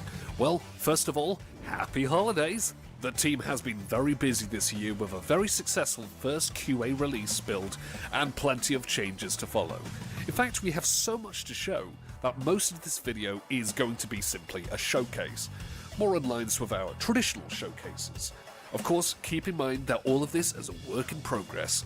We have some big surprises in store, so we hope you enjoy.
I'm sorry, but just this silly ragdoll physics here where the dude gets sent to the moon is so funny, and I'm really looking forward to do that.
Wasted. Messy. Blast off. Body bag.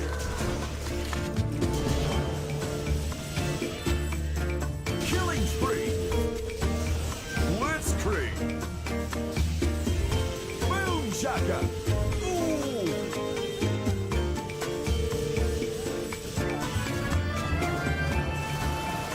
Killing frenzy. That's gonna hurt. Beheaded. Headshot. Execution. Timeout.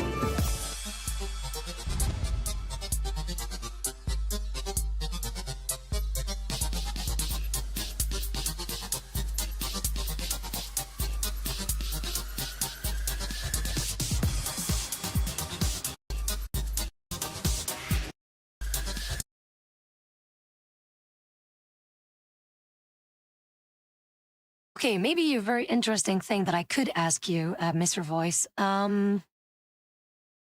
Last Stand, is that the same as Elimination? And what would be the difference between Leech, Regeneration, and Vampire?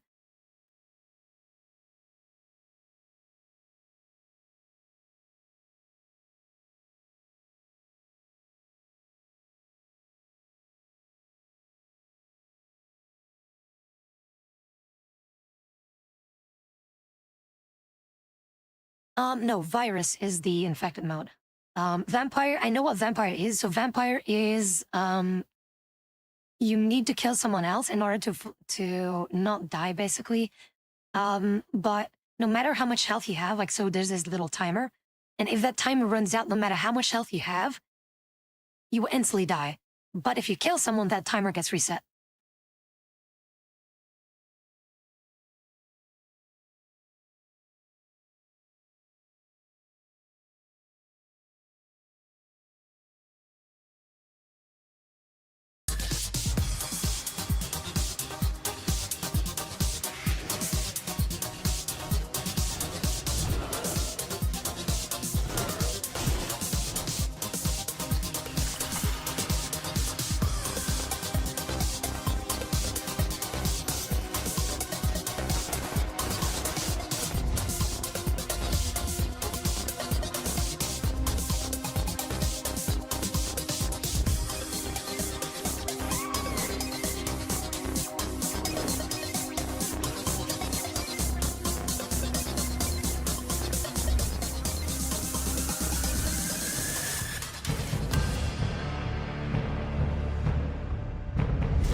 Also, that was one of my questions answered. In this case, sadly enough, it has to happen to my main here, where one of the death animation that I really like, which is this one right here, and of course it has to be with one of my main characters that I play, where you get absolutely sent flying. But then additionally, you like at the end of the death animation, ragdoll physics play, which is also fun.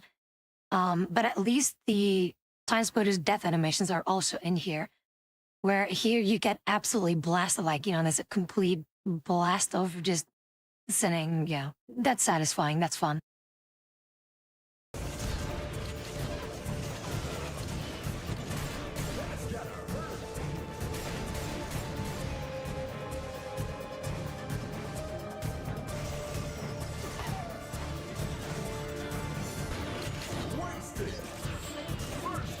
As far as I know, this is on Unreal 4, not on 5, and that's a good decision because 5 is unstable as hell. So hooray for that. Also, that death animation.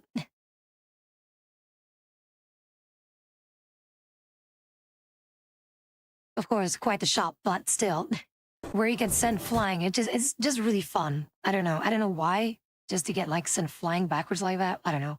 And again, also one of my mains, it's basically the same character, but then one is zombified and one isn't. But yeah, as far as I know, it is in Unreal 4, so. Oh no, that's okay, don't apologize, enjoy your food. Speaking of which, what are you having for food? And also, I did wonder about the game modes, like Leech and Regeneration, what the difference between those games, or game modes would be.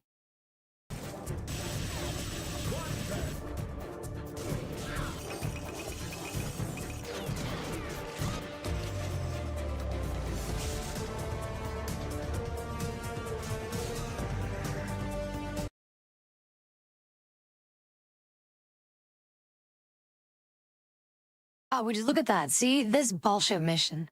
See, at least here with mouse and keyboard, I can aim precisely.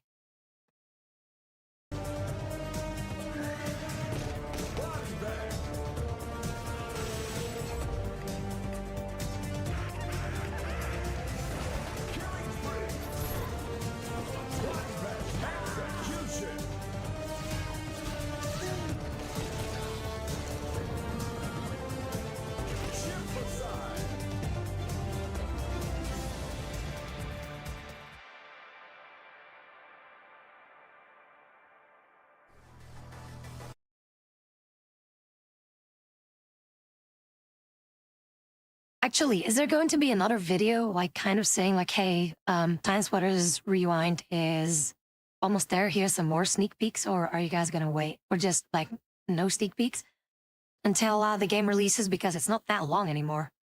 It is about a week, so to say, a week and a couple of days. The 23rd, right?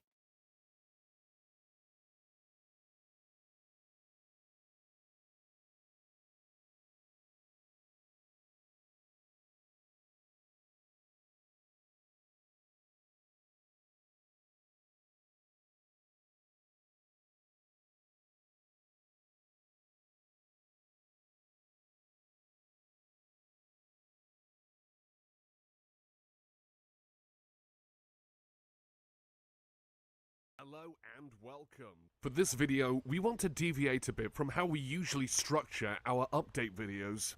As you may know, a lot has changed across the industry and with Time Splitters across the past year. We've been heads down on Rewind, making progress towards our initial release.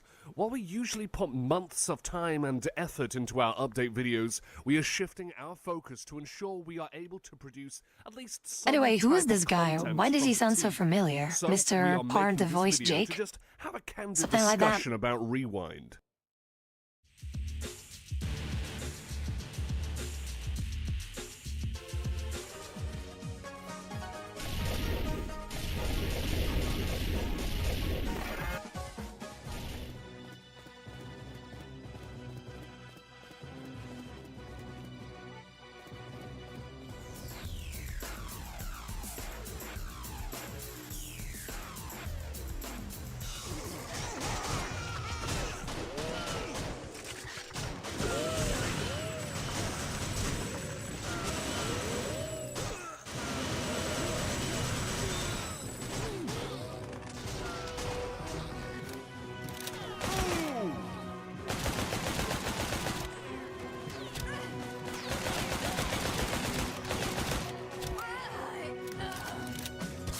Killing spree.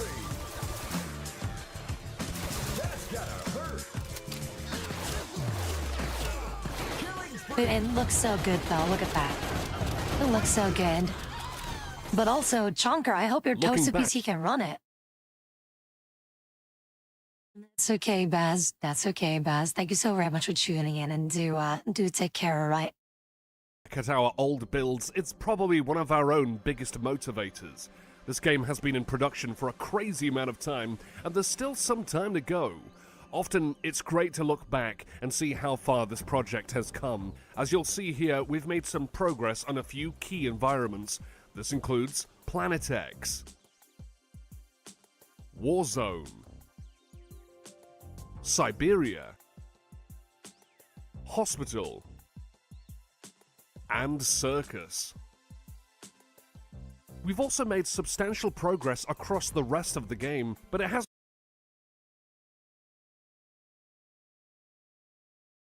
Oh, okay. So for now, yeah, this might be a little bit of a, how do you say that?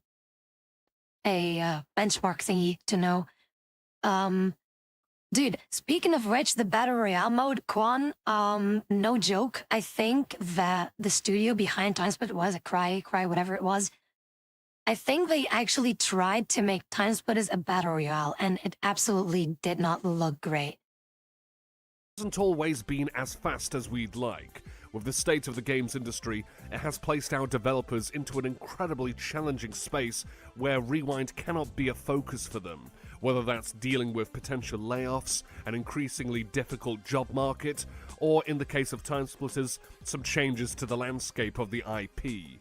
TimeSplitters Rewind being a free project means that it cannot be at the forefront for people. This has always been the case, but specifically within this last year, that has been especially true. In order to finish this game, we truly need more help and a more refined focus.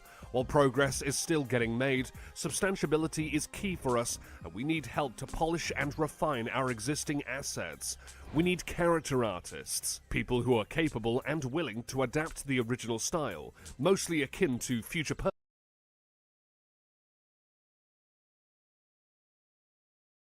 Look at that. At least one of my waifus is in, right? At least one of them is in. I'll take it.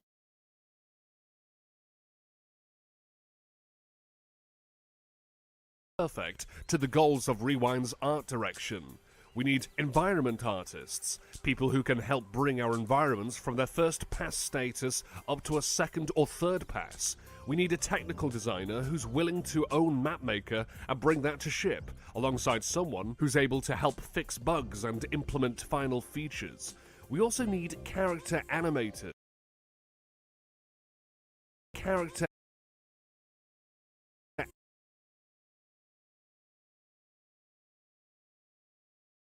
Look at that. You're gonna be so happy playing your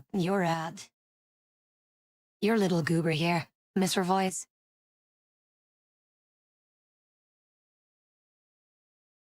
Of course it has to involve monkeys, because everyone that plays a Battle Royale game is a monkey. I see what you did there. Animators. We are really behind on character select animations and need more of these assets to be produced. Lastly, we need a weapon animator who's able to bring our final weapon assets to a playable state. Many of our developers have been able to leverage their time and experience on TimeSplitters Rewind to transition into a full-fledged game development career. In addition, on account of our progress, we're close to enabling our developers to say they have a shipped title, which can be very important when job searching and building your career. If there is any interest at all, we would love to hear from you in the Discord linked below. Just head on over to the #portfolio channel and post your work there. We appreciate anyone who is interested, and we will always be on the lookout. That all being said, we cannot overstate our need for help to make this first release the best one possible. We have a lot of assets right now that are close, but just need that extra amount of polish to really nail it. So what's left to do? We have some finished environments, some that are, well, functional, meaning that they've gotten a first pass. The first pass is what we consider as they took the original map, updated materials and models to have HD assets, and fixed up the lighting. If we positioned well to do so, we'd like to get all of our shipping environments up to second or third pass, which includes a full lighting pass, decals, color grading, and more. Possibly the map that currently needs the most help is Spaceways. While we've been working on ways to assign artists internally onto split sections of the map is very behind on first pass status, as you can see. In theory, we'd like to get this map beyond a first pass and include things that artists can take ownership over, like posters, signs, tunnels, and more. For weapon animations, there are completed weapon assets that just need animations or incorrectly animated weapons that need fixing. For characters and music, we just need new assets, but for every new asset is a potential new bug or issue to iron out. So, last video, when we said content lock, that's what we mean.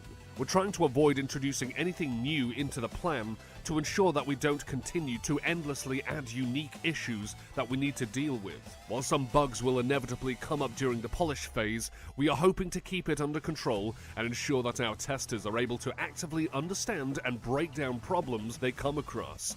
As far as our flexibility with adding new assets, well, right now, we typically don't have enough help to prioritize anything but assets within our current plan. So unless we have changes to our team composition, representation from Timesplitters 2 and Future Perfect may be quite limited. But that's still roughly where we're at, still close. Some other areas we're currently looking at includes a rework of our core AI systems, extended controller support, cleanup of our networked multiplayer, and overall combat refinement, including weapon balancing.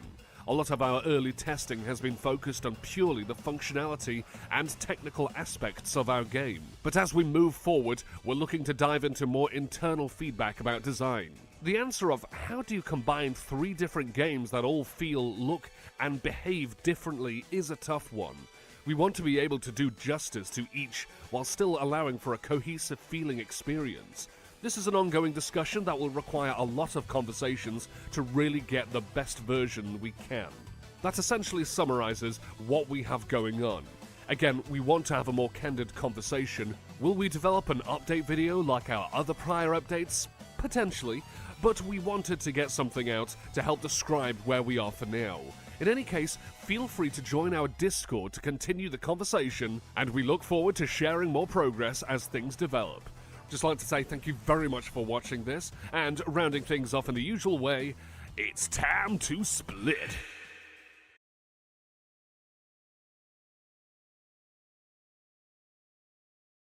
That much for the top Clark Hill impression. But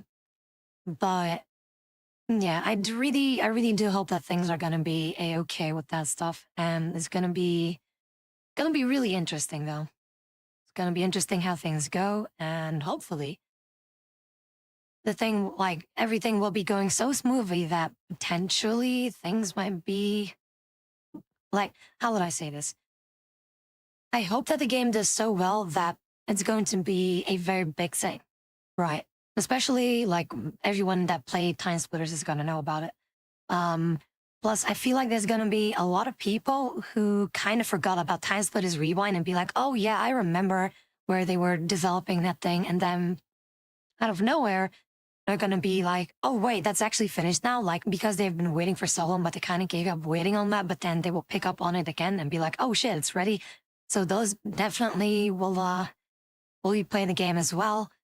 And yeah, I'm really hoping that things will go very smoothly. No explodey servers with bajillion people on it. I don't want to have that going on. Also, let's see. Oh, they did? Okay. Speaking of which, hang on.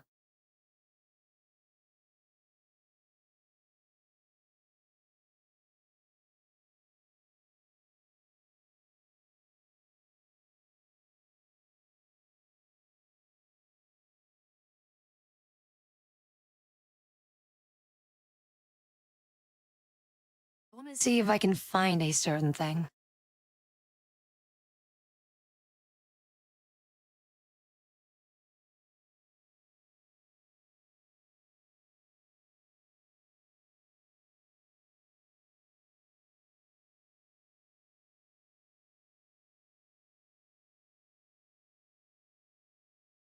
Hey, Cortez.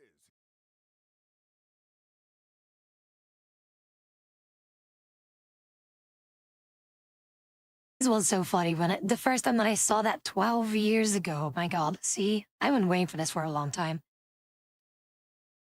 Hey, Cortez here. Calling all you gamers that love Time Splitters as much as me to sign and circulate the petition and official request for Time Splitters 4. Come on, y'all. It's time to split.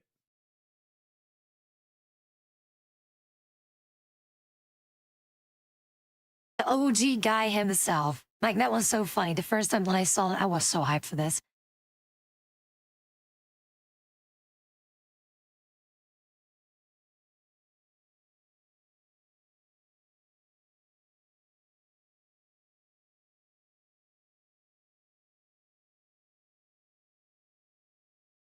By the way, is there access to some of the soundtrack already for Time Splitters Rewind?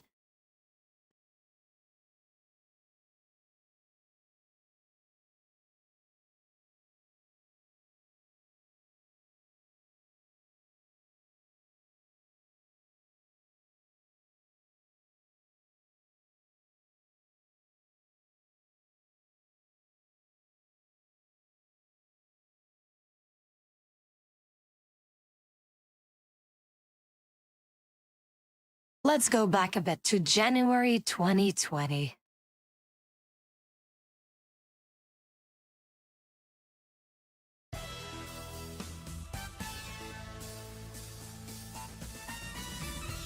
Hello everyone and welcome to our newest update video. My name is Jake the Voice Par and I'm the writer for the Time Splitters Rewind team.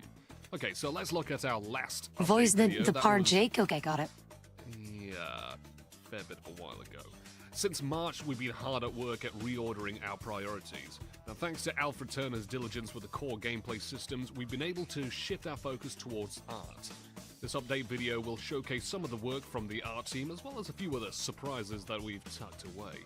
It kinda goes without saying that this year has been a bit of a slog. Time Splitters Rewind is a project met with many tribulations, and the art team this year has faced many trials. We'll go into a bit more detail later. Since the March update, we've recruited several new members of the team, which includes 3 level designers, a character artist, as well as an environment artist who worked briefly on Time Splitters Rewind. More details on that later, but for now, let's take a brief look at some of the work-in-progress shots of some of the levels that we've been working on. Now keep in mind, these are simply blockouts and they've not been touched by artists. It's just a mere peek at the progress we've made so far.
So, as you saw, we've completed blockouts for Compound, Chinese, Cyberden, Streets, Docks, Tomb, Chemical Plant, Village, and Mall.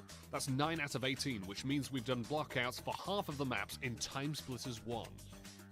Now, this has been very exciting for us, but it has led us into a bit more of a dilemma. Again, more on that later. In addition to the weapons we showcased in March, we've also begun working on other weapons seen throughout the first game, including the Tommy gun, as well as the minigun. Other weapons are in progress as well, but they're not exactly in a state where we can show them.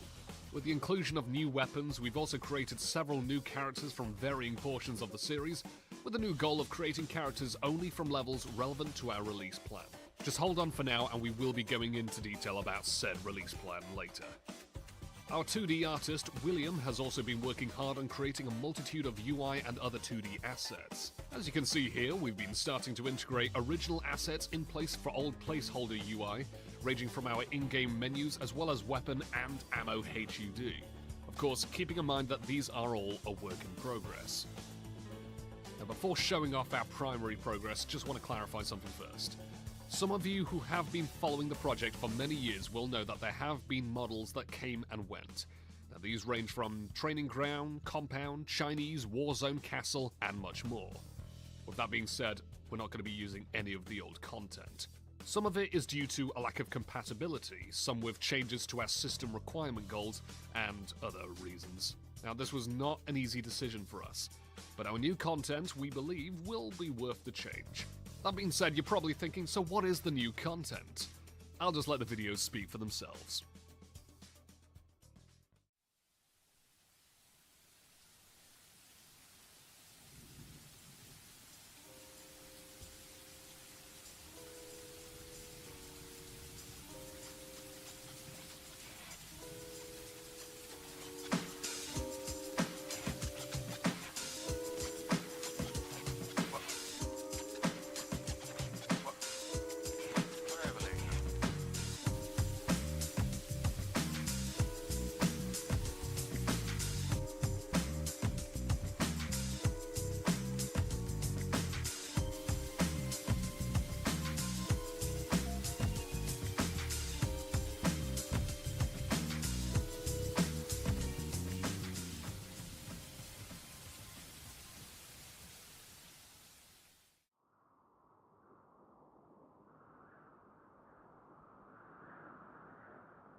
I'm having PTSD of breaking all these fucking glass things.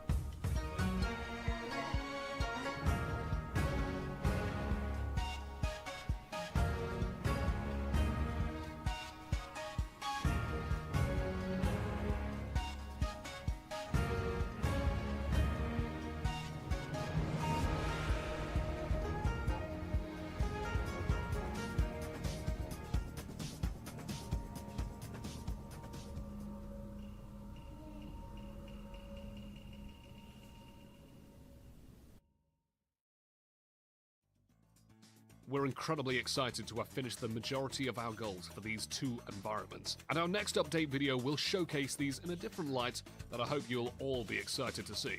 But that, of course, will be for another time. Before moving on to some of our final content, I want to take a step back and point something out. TimeSplitters Rewind is a very tough project. It's essentially a AAA undertaking with less than an indie backing. This is no secret at this point, as this project has been in development for, well, since this video's release, over 7 whole years. I bring this up because in the last wave of content, we've had people working cross-disciplines. For example, Samuel Freeman is one of our character artists, along with Alfred Turner. In order to counter the sheer scope of the project, we've shifted their priorities onto environment art.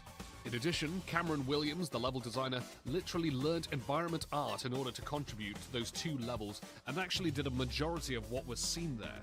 With all of that being said, we really need environment artists on the team. And if you have any experiences with anything of the sort, then please reach out to us on the Discord link, which will be popping below. We'll go into a bit more detail about recruitment later.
I like how the thing says, get the thing.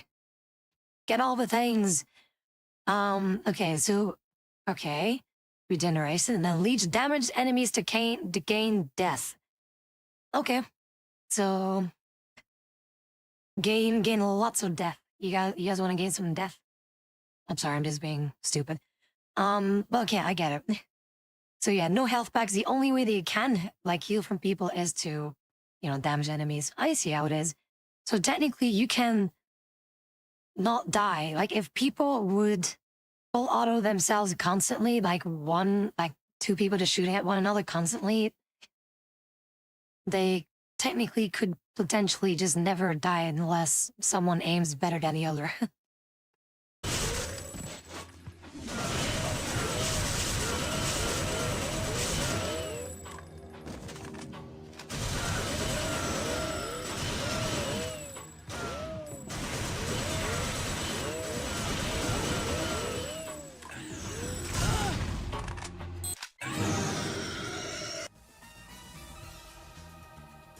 So you may have recognized that from Time Splitters 1.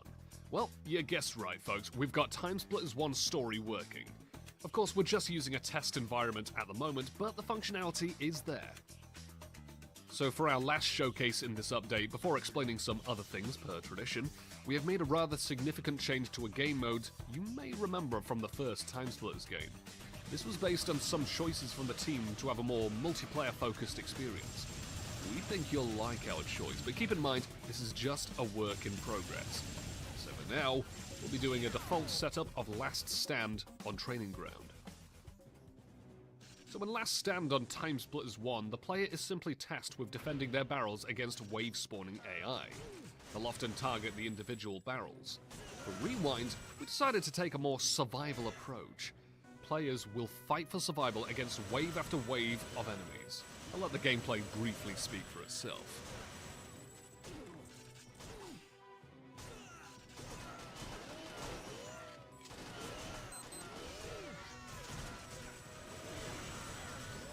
Of course, playing this solo is a little bit different, but the functionality is also still there. So that's the new content we have to talk about for this year, but before we end this video, we want to briefly talk about the project as a whole. With the fact that this is a project that has been in development for so long with a high amount of hurdles, recent announcements separate from Rewind and more, we've decided that we are going to have less content available at launch, but that means we will be able to release it sooner. The current plan is to have what we consider to be a feasible amount of content with functioning systems and gameplay. This release will include some of the content that you saw here and more in some areas, less in others. That means that while we have 9 blockouts done, we are nowhere near having 9 completed environments.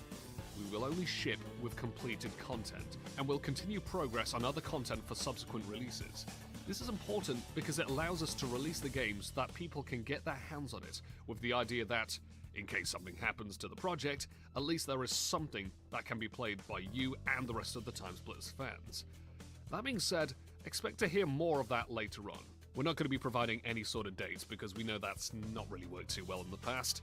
However, all we're going to say is please keep your eyes peeled. The rest of this update will be focused on the overall state of the project, recruitment, and a bit of opening up. So if that interests you, then please stay tuned.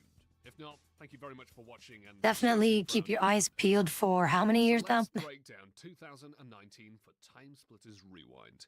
Starting with the news from last year, THQ Nordic acquired the Time Splitters IP as stated in many articles. We just want to say right here that this has not affected development in any way up to this point, so ideally we can put that to rest. Leading up to 2019, we haven't put out much content in a long time, and our March update far surpassed our expectations. The sheer amount of passion the Time Splitters community has shown for this project is extremely encouraging for us, and we're really glad to see such positive reception.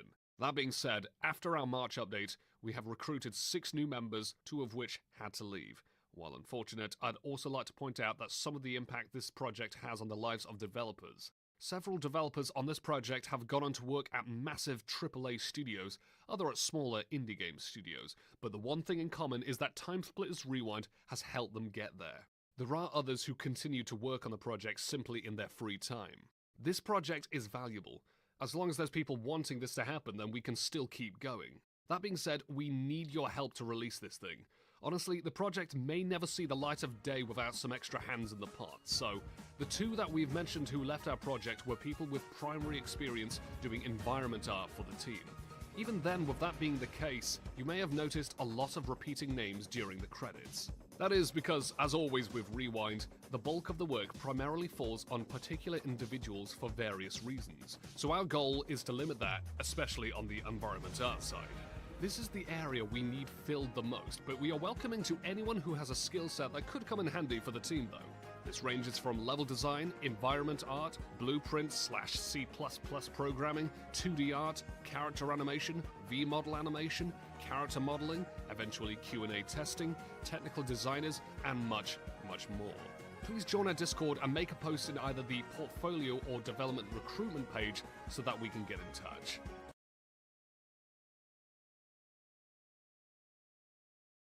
I would absolutely be useless though. The only thing that I can kind of do is like do things in like Doom Builder, like in a Doom engine, and that's it. Also, Chonka, do take care, right? Thank you so very much for tuning in.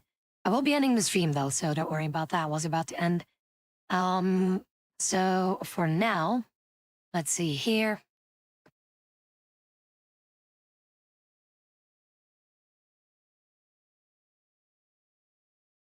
Alright, cool. So I do hope that you guys enjoyed today's stream. And maybe before I end the stream, I kind of have a question for you, Mr. Voice the Jake Bar. What can we expect from the release in a week for Time Splitters Rewind?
All right.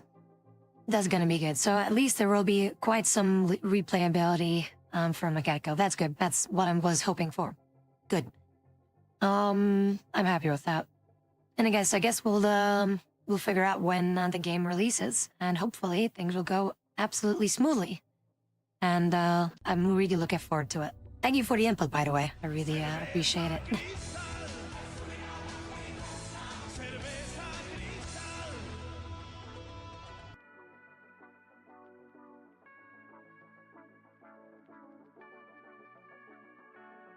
You're not sponsored, but imagine if we were. In any case, we'll be ending the stream now. Again, I hope you guys enjoyed today's stream. Tomorrow will be more streaming, and we will be venturing off into Metroid Fusion, so that's gonna be lots of fun.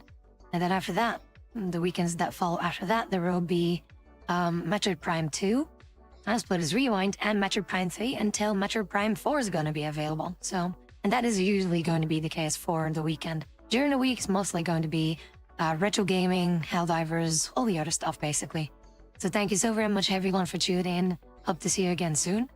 And if there's anything, rather more like if you guys want to DM me, right, you can always do so. And if there's anything that I can do to help you out with, let me know.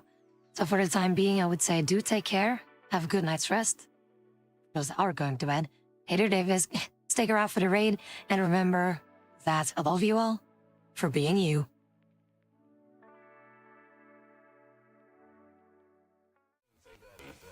Home computers